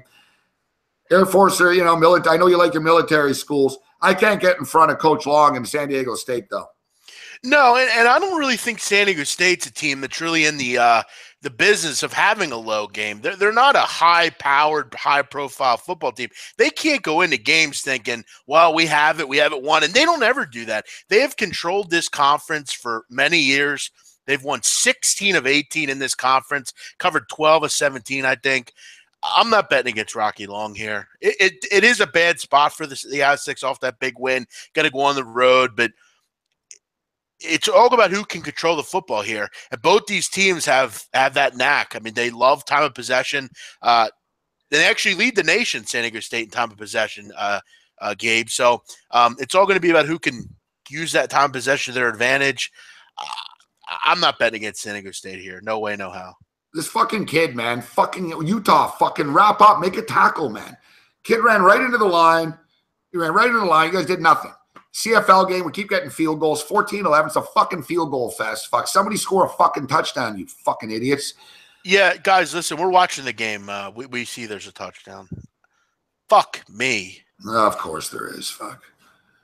Well, I can't take unders, man. I just can't take unders. Well, as long as if we don't allow another touchdown here, we're halfway there. Well, we got 28.5. Yeah, if somebody could just fucking stop these big fucking plays, they don't get this penalty. They're on the 10-yard line, man. Yep. Fuck, man. Fuck. And you stupid idiot. Fucking Steve Tasker's kid, Luke Tasker, catches a fucking 50-yard bomb and then he drops it. That's a catch and a fumble, actually. That's a catch and a fumble. You got to love these kids the way they try to fucking attempt to tackle. Yeah, they called it. Good call. Good call in the CFL. And that's rare. I said, look at that hot blonde chick in Arizona. That was a good call by the refs. That was a catch and a fumble. All right, big run for Hamilton here. Big run for Hamilton. Now, let's get some points here, motherfuckers. That's a penalty. You just hit him out of bounds. Where's the flag? Fuck you, stupid ref. Go back to Canadian Tire. Fuck. All right.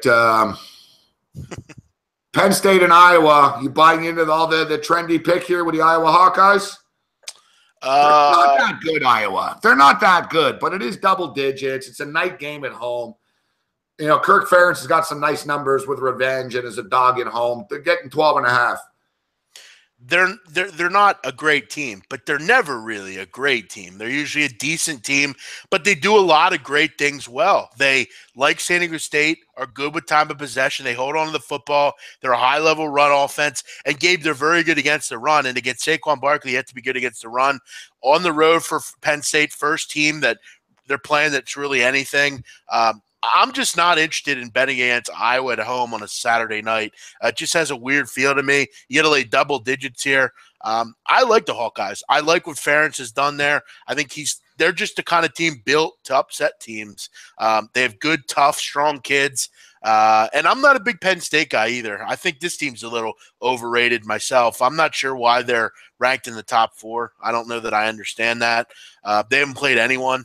And if you're going to put people that haven't played anyone in there, where's Oklahoma State? The Barkley kid's pretty fucking good, though. Oh, he's very good. Yeah. He's the best running back in the country. But I think Hamilton. I think Ferentz will be fine here. I would take the points.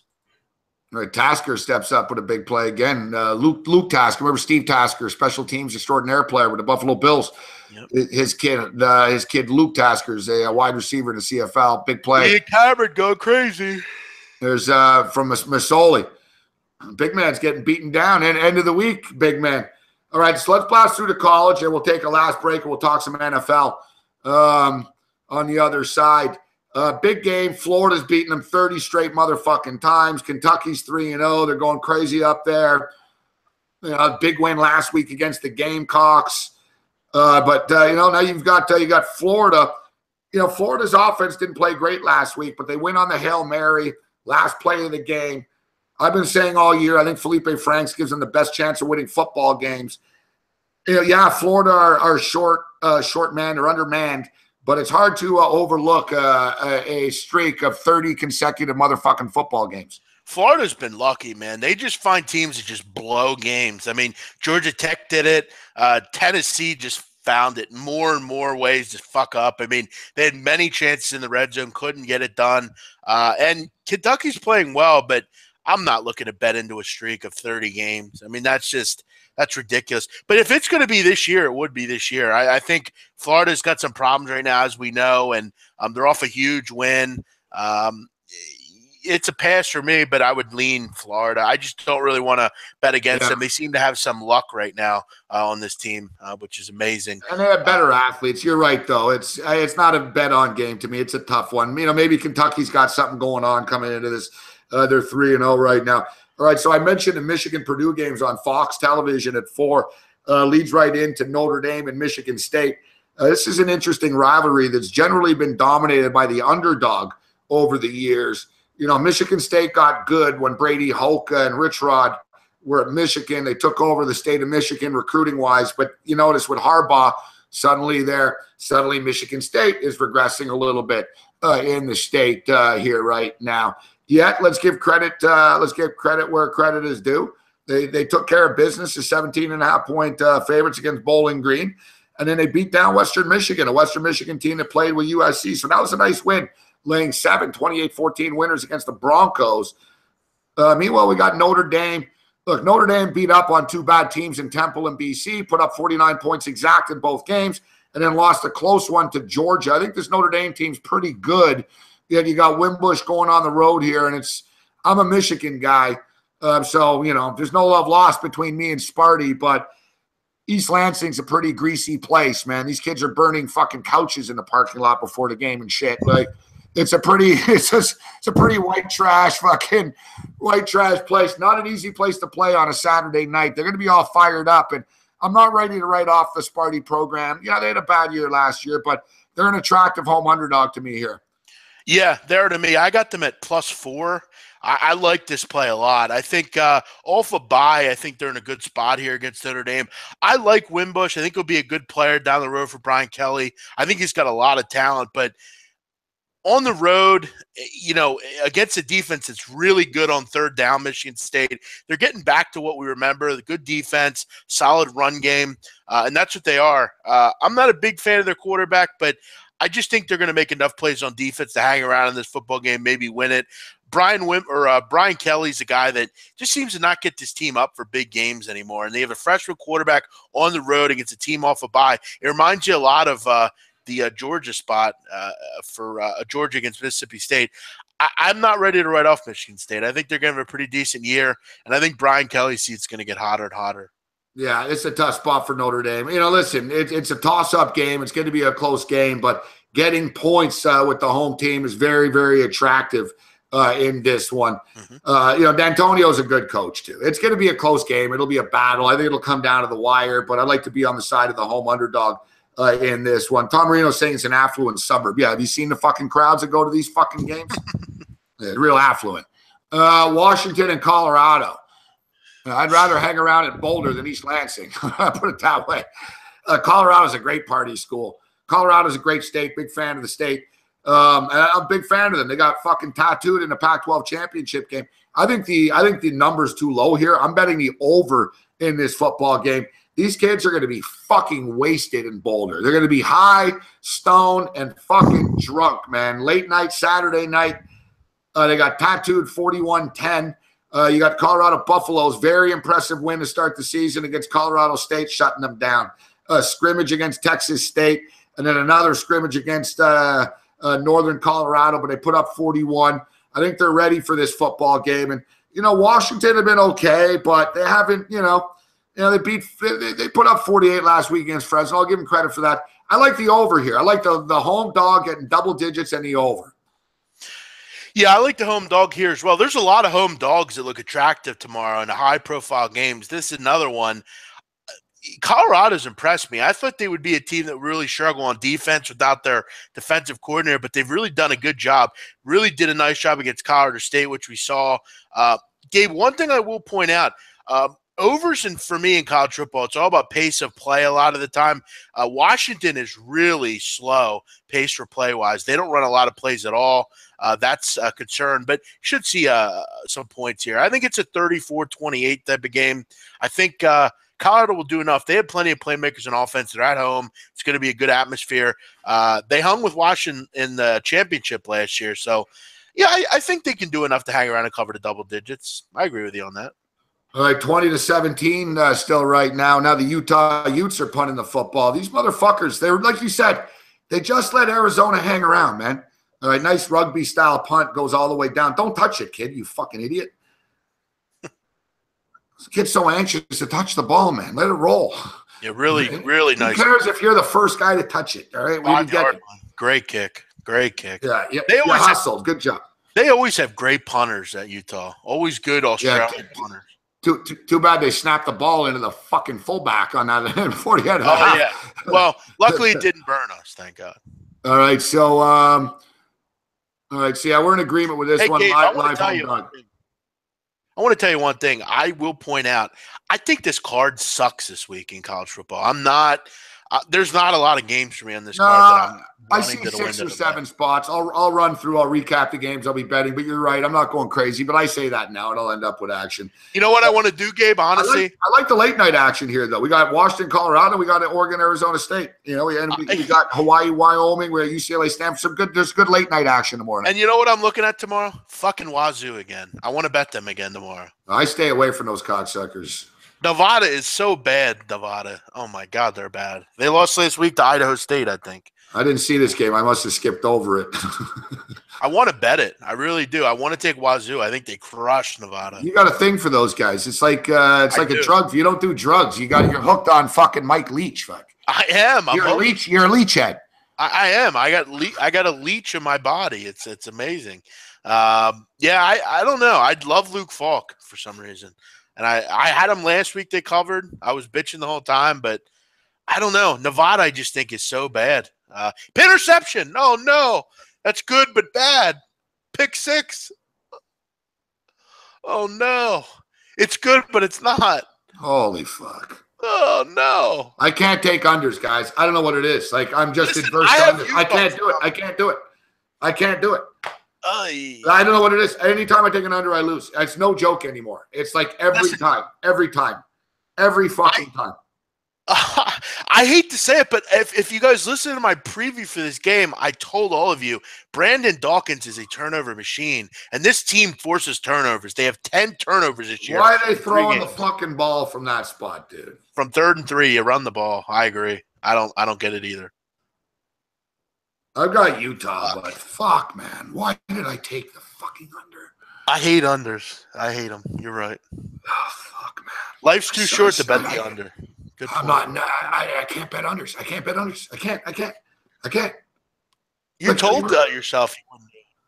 What a stupid pass. Right, nice Gabe. catch from the kid, but fuck, man. All right, Gabe, let's take a break. We'll finish up with NFL. Let's get yourself some Coke. All right, okay. So first off, let's just blast through this because everyone's been waiting on the fucking the Oregon-Arizona State game.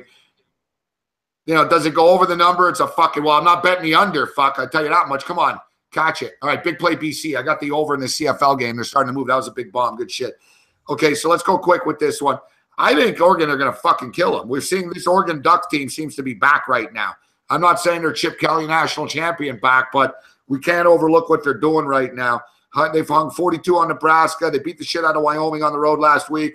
I don't think much of Arizona State. We saw Arizona State, lost by 10 to San Diego State. They lost to Texas Tech. That's another game that flew under the radar. I like Texas Tech plus the points.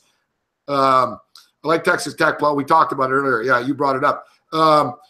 I think Oregon are going to tattoo them. I think they're going to beat them, and I think the game probably goes over the number. But I think Oregon are going to fuck them up. Last year, they beat them 54-35. The year before that, they beat them 61-55. So the last 2 years, there's been fucking track meets. Does it go over? Probably, and I think Oregon fuck them up. Well, one thing I want to see from Oregon is a complete football game. I'm sick of the shit where they go to sleep in the second half. That's a good point. We talked about that last week. Bet the first half. You're right. Yeah, but they're up by so many points, it doesn't matter. You know what I mean? But I'll tell you what, I agree with you wholeheartedly. I think Oregon pounds Arizona State here. Sun Devils have allowed 15 sacks in 3 games. I think they're going to eat on defense here.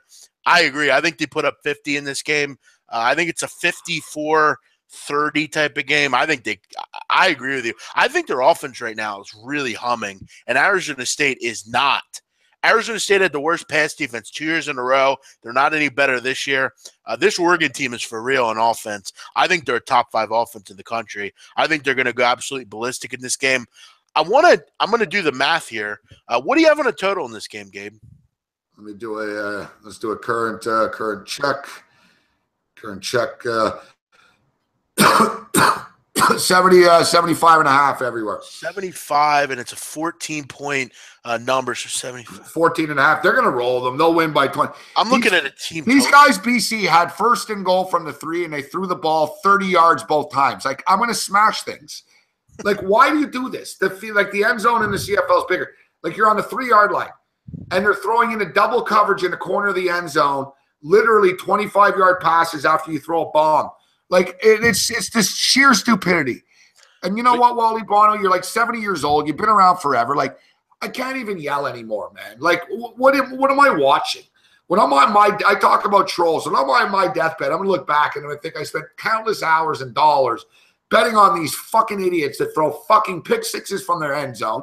Fucking, you're on the 2-yard line. You can't fucking run the fucking ball once. You threw the ball 3 times in a row. Like, you're fucking useless fucking cocksuckers, man. I'll tell you what, I'm about to go on a rant myself with this fucking Utah team. I mean, every time they get a fucking touchdown, they get right back up and let fucking Arizona march down the fucking. It's fucking unbelievable. Fuck. This is getting really old. Like, fuck. I mean, it really is. I want to end the night with some winners here, man. No, I don't want to go out like this. Fuck. Big play on first down there. All right, so we both agree. Oregon fucking rolls them. And then finally in closing with college, we got the Stanford UCLA is kind of flying under the radar. And over. And that's it. That's our last college game we're going to hit. I'd go over. Stanford UCLA. That line's going. Oh, we got Hawaii, Wyoming too. So, yeah, total's 59 here. Stanford's laying 7. I think UCLA can hang around with them, actually. Yeah, I'm not rushing to the window to bet UCLA. I mean, their defense can't stop anybody. I mean, they're just they shoot out every game. I know. I'm not loving it. I'm just stating if I had to, I would take the points. Yeah, sure. What about Hawaii, Wyoming? Yeah, I think 5, man. Wyoming's going to get. This is the week that Josh Allen puts some numbers up. I think you're totally right. I think. I mean, these fucking Utah motherfuckers. Stop holding, asshole. Christ fucking mighty. This is getting fucking idiotic, man. Stop holding, assholes. 10 plus penalties. Fuck. Real fucking disciplined football, Whittingham. Third fucking game. God fucking damn it. Fucking idiots. Fuck. You're just letting them do it. Just letting them. I know. You're just giving the ball. You're giving the game errors. You're just giving them field position every time. Make a tackle. They tackled them. Fuck. Thank God. They're fucking just bailing them out on bullshit penalties. This is why I fucking hate some of these teams. These fucking penalties. God damn it. All right. So Wyoming and we agree on this one. All right. So looks like Big Man needs a break. I need a break too. We'll come back with NFL. We can't go all night, guys. Hey, this show is only supposed to be 2 hours. All right. We're on the clock for 2 hours.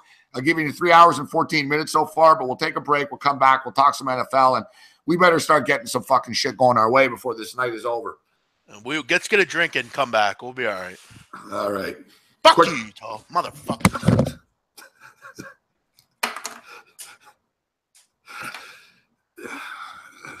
I'm too tired to rage, so Big Man's doing it.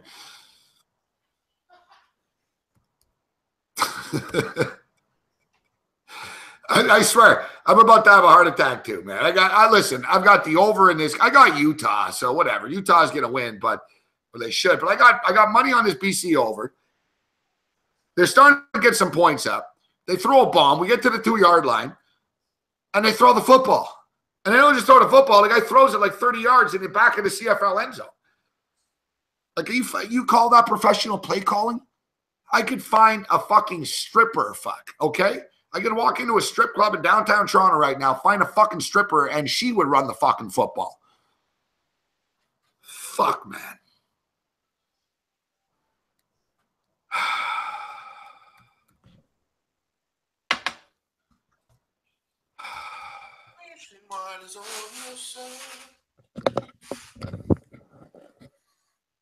Never fucking ends. All right, that was a quick break. We're not done yet, Big Man. We're just starting the break.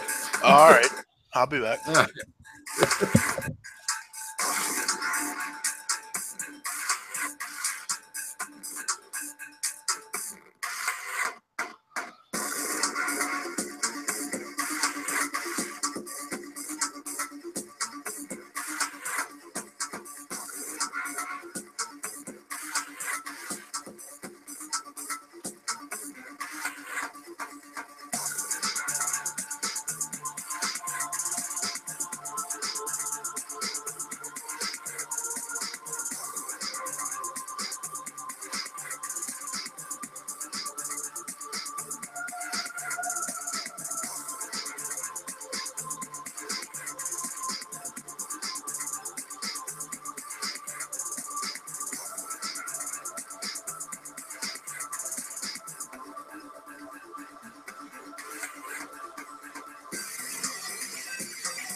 team just keeps fucking shooting themselves in the fucking foot. Just gets never ending with this fucking team. Hold on to the motherfucking ball, stupid fucker.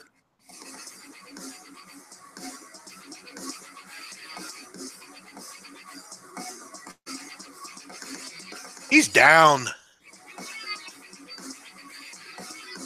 Christ. How did he get that wrong?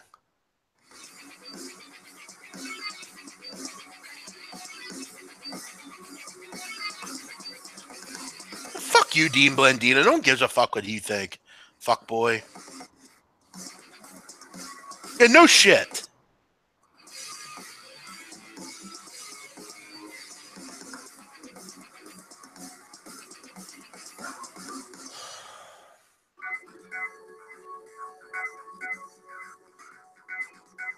Yeah, definitely. I don't drink, man, at all. Pure Coca-Cola cocaina.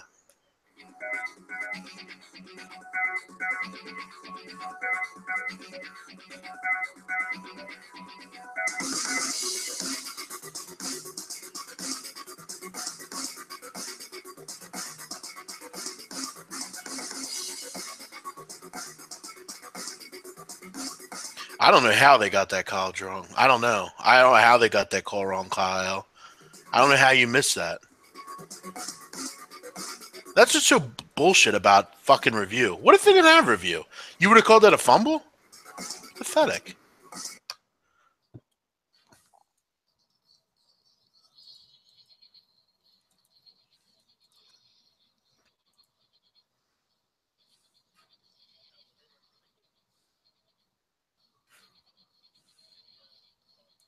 Thank God it was reversed. Christ.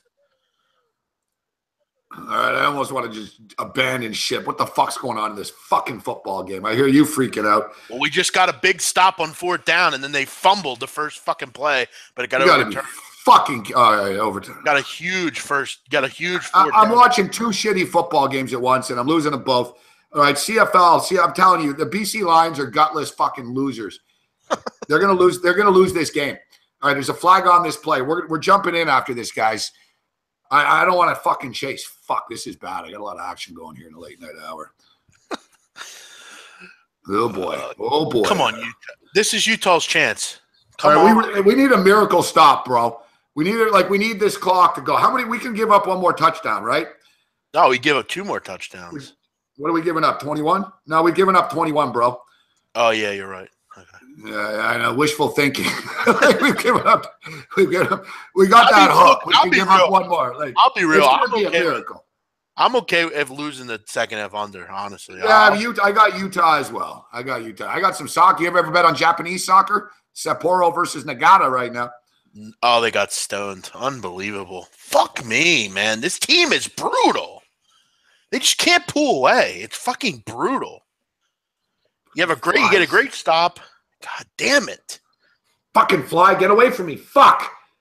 Fucking hate fucking flies, man. I heard there's like a fucking fruit fly gnat problem in Philadelphia. Fuck. There is in the city. Yeah, the same shit in Toronto. I swear, I've never had it. I have a lot of clothes lying around and shit and papers, but I don't leave food lying around because I hate bugs, fuck. And I swear, I got fucking little fruit flies fucking everywhere, man. Fuck off, man. That's a penalty. Jesus Christ. All right, it's 110 Hamilton Tiger Cats. Take it right now, guys. Hamilton are going to win this game. I'm telling you, BC are gutless punks. They're going to choke BC. How's that not a penalty, Gabe? What the fuck? I don't know. I've got a CFL shit on. I'm trying to get my bet in here. He got fucking worked. Christ almighty. Take the Hamilton Tiger Cats, guys. They're going to win this game. Hamilton's going to win.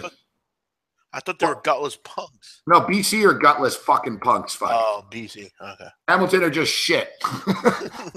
This is the same June Jones coach team that fucked me last week. I'm telling you, BC are gutless. I just jumped in. I just put 150 on a Ticats. Fuck. Plus 120. 2nd and 5. We're like at a casino. All right, we're just throwing it everywhere here. Back to pass. 2nd and 5. 2nd and 5. First down. Fuck. All right, let's go. Let's get fucking, come on. All right, let's hit some NFL, big man, because I got to be on TV in about fucking 7 hours here. So I'm ready. I got to get my super context picks in too. I'm sure my partners are like, man, where are you? We got to talk, and fucking I'm on the air. Hey, whenever you're ready to jump off, just jump off. Let me know. Yeah, it's all good. Let's blast through some NFL. And all right, we've gone through every NFL game all week, every night, like seriously, but we'll still recap it and blast through it. I like a lot of games tomorrow on Sunday. I like the Baltimore Ravens minus the 3.5. I like the Atlanta Falcons minus the 3. I love the Colts plus the 1.5. They're going to beat the Cleveland Browns.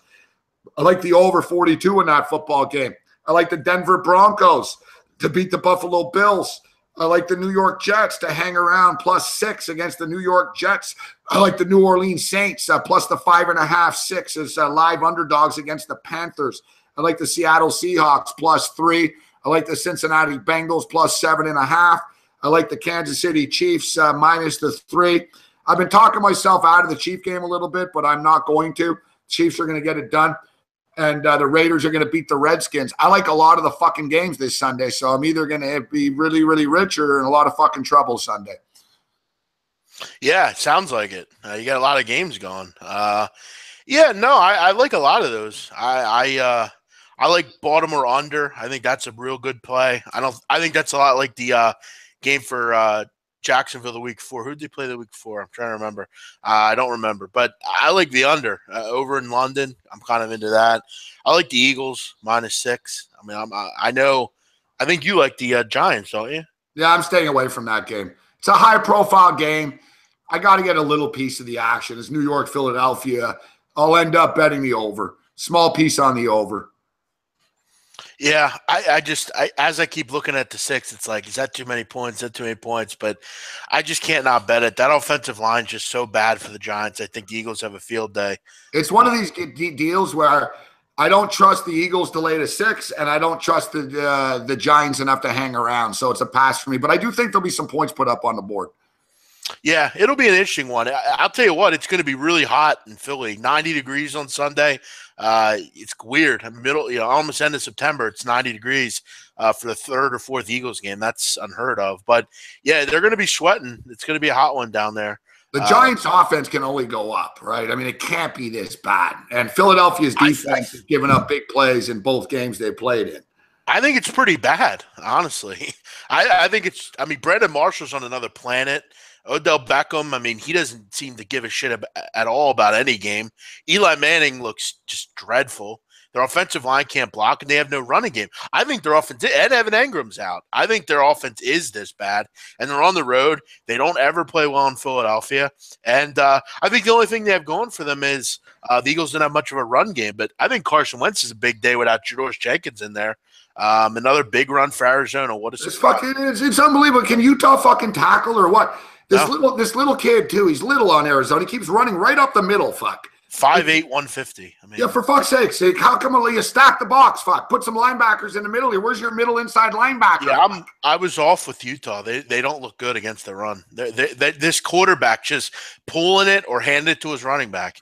They don't even throw. It's the same play. Zone read or it keeps working, so why not do it? They keep getting 6 and 7 yards. All right, at least it's taking a little time off the clock. We got room for one more touchdown, big man. If we can get a stop here, we got a puncher's chance. If they can punt, and Utah can eat up a few minutes and punt, and we can get a puncher's chance going here. All right, Hamilton kicked the field goal. They're now up. What's the fucking score in this train wreck? 21-17. They're up by 4. You know what I don't understand about the NFL? How can you be in a concussion protocol but get cleared to play? How does that work? It's all a sham. Don't you have to be in it for a certain amount of time? All right, so watch. BC has the ball now. They're going to find a way to fuck this up. Watch. What's the score? It's 21-17. I'm on Hamilton right now. I've got the over the game. I gave up on the over, but I just bet. I bet how on much time? It's 8 minutes remaining, 21-17. Big stop, Utah. Big stop, Utah. That's going to be a punt down into the red zone, Gabe. So nice. If Utah can chew some clock up without scoring, that would be nice. Yeah, we're still working with that touchdown. They might go. They can't go. Rich Rod can't go. You can't go for this again, can you? We're like a guy, and he's going for it. Motherfucker, and if he doesn't get it, he's going to give the ball to 50. Fuck. I don't know about this. Oh, fuck, man. You know, you fucking had him. I don't mind you get the first fucking down out of that. That was better. If they would have just got the first, for fuck's sakes, guys. Fuck, man. Where's your defense? Fuck. This team's getting really surprising. Amazing. Like, look, make the play right there, and we're fine, Jeff. It's first down, fine. You chew out more clock. Like, I didn't mind. I was like, fine, make the play, because I'd rather have them with the ball there than Utah there. But fuck, man. Now it's a play. All right. Man, the fuck, man. All right, guys, I'm about to lose it here. It's getting late. I'm at the end of my rope. The annoying thing about this team is on first down, they always get a stop, and then they just can't get off the field on third fucking down. God damn it. I don't know what just happened. Did BC just get a fucking first down? Fuck me, man. My fucking patience is wearing thin here. I can't handle this late night shit. I better start getting some fucking wins here. That should have been a personal foul. You hit the guy fucking 10 yards out of bounds. I don't give a shit if the game goes over. I'm just going to be pissed if BC. Arizona just dropped a sure touchdown. Oh my God. Ooh. Thank God. Holy fuck. Yeah, so we got lucky there. Shoo. Did you see that game? Yeah, I got it up here. I got it up. Oh, my God. See, it's one of these deals. Listen, I'm not going to bet big on every game, but I actually like these games. I really do. I think Baltimore is going to win. I don't trust. Blake Bortles not beating Baltimore. Baltimore, they're going to shut Fournette down, and they'll grind out an ugly win. I think the Atlanta Falcons are going to outscore the Detroit Lions. I like that game to go over the number as well. I don't think the Cleveland Browns should be favored on the road. They're 1-19 in their last 20 road games. I also think there's going to be points put up on the board in that Colts and Browns game. The Buffalo Bills are a trendy pick this week. I'm a Bills fan. The Bills aren't winning this game. They might hang around for a while. They'll lose a heartbreaker. Denver will pull away late in this football game. I don't have a big opinion on the Texans and the Patriots. If I had to bet it, I would lay it down on the Texans plus the 14, but I don't have to bet on every game. I'm not forcing it. The Jets, small play on the Jets. I'm not going to force it, but how can you bet on the Jets right now? You can't trust Jay Cutler laying 6 on the road. That's why. And the Jets are competing. You know, they battled with the Bills. Missed it. Yeah, Gabe. Bang. Missed field goal. Blocked. All right. Good shit. All right, sorry. 9.5 minutes left. Let's chew up some clock here. You get a touchdown, and then that's it. Utah, that makes up for your special teams gaff. You gave up 3 before. That's an equalizer. I'll take it because they gave up 3 before that. Arizona, 2 blocked field goals. All right, here's BC now trying to kick a 45-yard field goal. He's a shit kicker, this guy. Wouldn't surprise me if he missed it. Now, we have our chance here, Utah. Cut some clock here, 6-minute drive, and score a fucking touchdown and end this game. 21-20 right now for fuck. All right, I don't care. Go to overtime. Fuck, get a fucking single point. Go to overtime. All right, so if big man, if you're betting 1 or 2 NFL games, what's your best bets? I would go Baltimore, Jacksonville under. I mean, how does Jacksonville score? I mean, do you trust Bortles in London? I fucking don't against that defense. And I'll go also with shit, man. I'll tell you what. You know what I like, Gabe, a lot? I like the Bengals. Me too. I like the Bengals. I didn't mention that. I've been talking about the Bengals all night earlier, actually. Yeah, no, I like the Bengals. People are laughing at me. Well, I think they're laughing at you because you hate Jay Cutler and you're going back to the well. Oh, but Dalton, you guys should check. You should check the video they did at Fantasy. I gave the Bengals as a pick, and they showed me all the time saying I'm never going to take them again. I'll tweet it out to you. It's pretty funny. Yeah, I mean, look, they have so many weapons. I mean, they've got to play at some point, and I don't think Green Bay's right now. They have a lot of injuries. They don't have any run game at all. Their offensive lines get some injuries as well. I think defensively they have a little bit of a problem. I mean, Cincinnati's got to wake up. I mean, at some point. I think they hang here. Me too. I think Jay Cutler shows up, new offensive coordinator. They're going to go deep to A.J. Green early and often, and they're going to give him the ball, little reverses. They're really going to give him the ball a lot. I think Cincinnati's defense is an elite defense, all right? Like, especially when they have their guys all back. Their guys are going to be back. They're going on the road. They've had 10 days to stew over this. Andy Dalton fucks up all the time. So we just have to hope that Andy Dalton cannot really fuck up too much. I think they can cover the number, and I actually think they have a shot of winning this football game outright. I really do. Yeah, by the way, I mean, if you're looking right now, you can get +9 minus 110 on Cincinnati right now at 5 times. But Gabe, real quick on Miami, the Jets. I like the over in that game.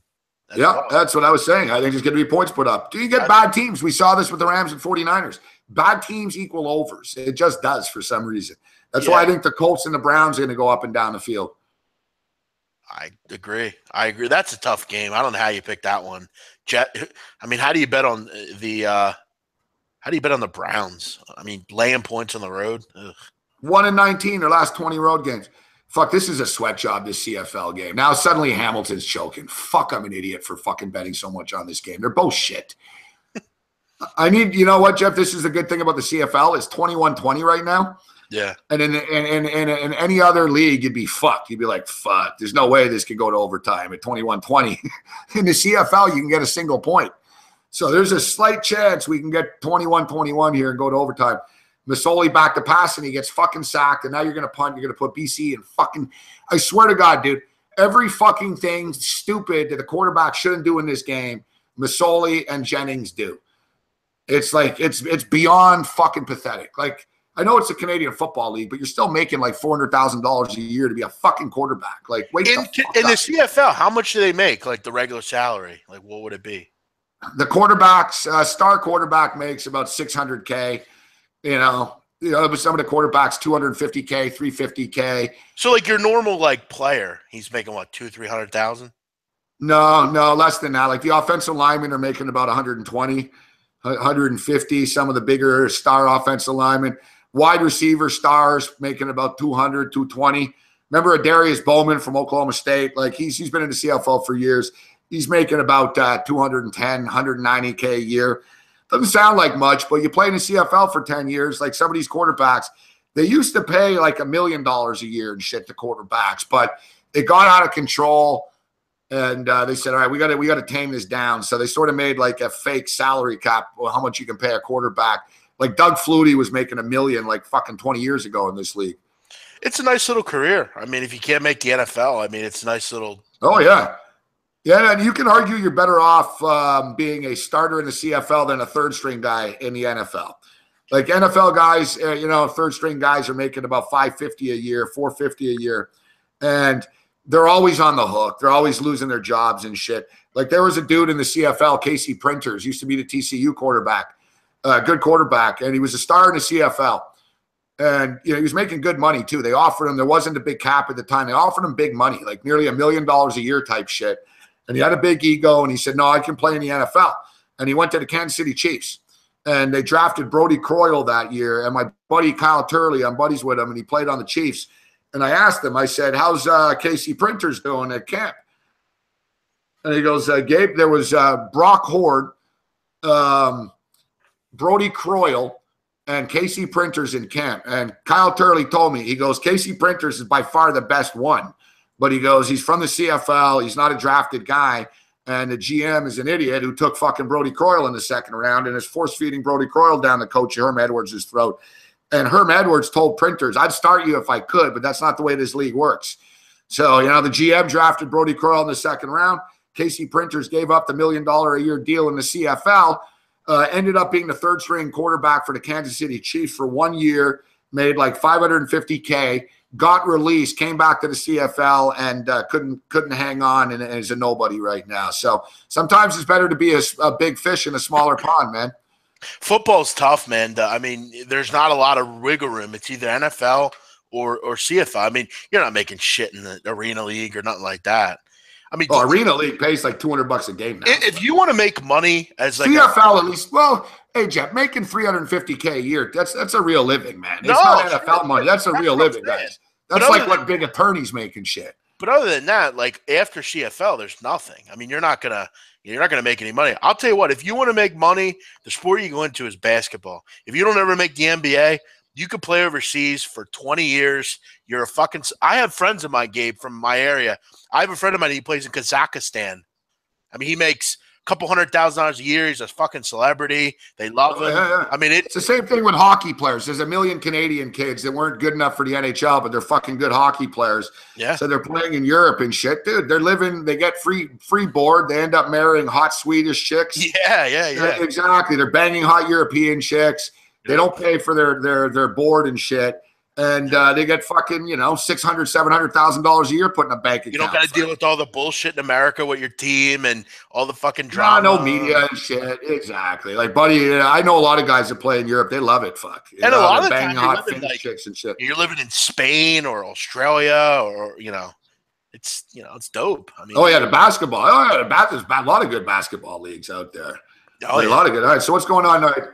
I'm going to get screwed in a CFL game really hard. I'm going to be pissed too. I don't want to lose. Luckily, Utah is getting first downs and the clock's running here. So if they could just keep pushing the ball like this is beautiful. I mean, I bet on Hamilton, and now suddenly BC's coming on. Fuck. BC's already in field goal range, and they're close enough that they're not going to miss the field goal. And what are they down 2? They're down 1. So now it's going to make it 2. So then I'm going to need Hamilton to come back and kick a field goal. Hamilton's going to come back. I have a feeling. I don't think so. Fuck me, man. Fuck, I'm an idiot. I got caught up in a moment. I hate BC. I don't like the BC Lions. I got caught up in them like they're chokers. Now suddenly they're making plays. They're at the Hamilton 35-yard line. What are you doing throwing the ball? Pass interference. Boom. This is beautiful, Gabe. They're just make running. A fucking, oh my God, fuck. Pass interference. They can't make a tackle. Now BC's on the 15-yard line. You fucking pathetic motherfuckers, man. And you know what's really fucking pathetic? They're at 21 right now. The total's 49. It's 49 and a half. They're going to be at 48. I'm going to lose the fucking total by 1 fucking How's point, overtime work? It's like college style. They both get the ball. Okay. How do you get a point in CFL? You miss a field goal. You kick it through the end zone. Or if you punt it and the other team can't get it out of the end zone, it's a single point. Okay. Fuck me, man. Fuck, I'm an idiot. Fuck. BC dropped it. Fuck. Come on, Utah, you fucks. We're going to win this Utah under, and I'm going to ruin the bet by fucking betting big on this CFL game. Fuck, I'm an idiot. Fuck. We got to keep the positivity flowing. What is this? Are you kidding me with this shit again?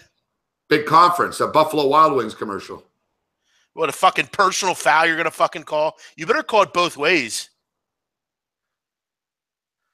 What the fuck? Called it on Arizona. Sportsmanlike conduct. We'll take it. Rich Rod's freaking out. All right, big man. So, We'll wrap up another night in paradise. Great stuff. Always a pleasure kicking it with you, man. Time just flies. Fuck. I think you were on for like fucking 2.5 hours. Yeah, you came on at 11. 2 hours and 43 minutes. Almost 2 o'clock. Shit, man. Yeah, I got a TV show at fucking 10:40 in the morning. I got to prepare for. Yeah, man. I didn't even eat. I haven't eaten in like 10 hours. I don't know. It's a crazy life we live. I hope people are entertained by it. I'll tell you that much. Yeah, I will say before I go, it is a crazy life. I mean, what is it? 2 o'clock. I had like 6 hours sleep last night. I got to wake up and do a show as well. It's never ending here. So the things we do for the love of the game. The love of the game. But all right, big man. Always a pleasure, bro. All right, my friend. I'll see you on Sunday. Have a good weekend. Good luck. There's a big man on campus. Let me log off here. See you guys. Great stuff with big man on campus. All right, man, we got a lot of viewers in the late night hours, but we've been here since 10 o'clock. Everything must come to an end at some point in time. Check out Big Man on Campus, SBR tomorrow, SBR picks, and all the videos that the boys are going to be doing, breaking it down. They do great work with all the college football previews. Check me out at 10:40 a.m. on the Dish Network, channel 266, or on the Fantasy Sports Television Network. But if you don't have the Fantasy Sports Network and you have the Dish Network, it's channel 266. I'll be on at 10:40 a.m. And then I'm on again at 11:40 a.m. with my best bets. All right, they hold them to a field goal attempt. There's only 2 minutes left. Fuck. Rich Banks. I appreciate that, Rich Banks. The fake troll bots got us up to 287 thumbs down. You guys suck. You can't even get to 1,000. What a weak troll. What a weak troll.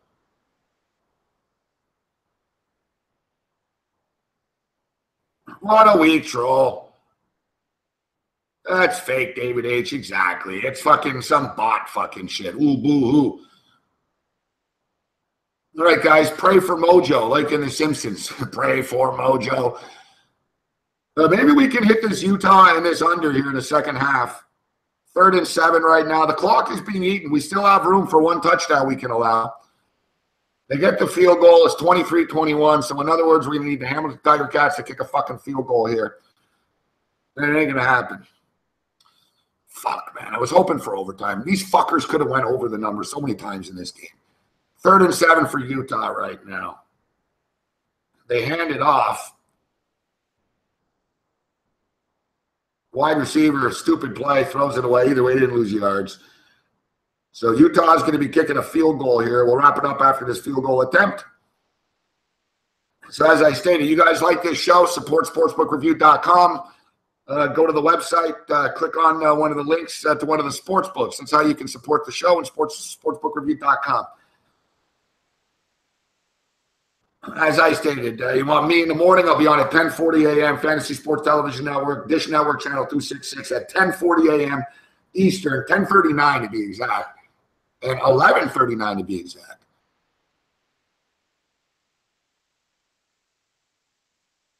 Utah gets the field goal. So either way, now before we could give up a touchdown, now we can't. We can give up another field goal in this game. We can't give up a touchdown if we want to hit the second half under. We appreciate everybody tuning in. You guys fucking rock. Thanks to all my Rageaholics. Thanks to all the SBR Nation.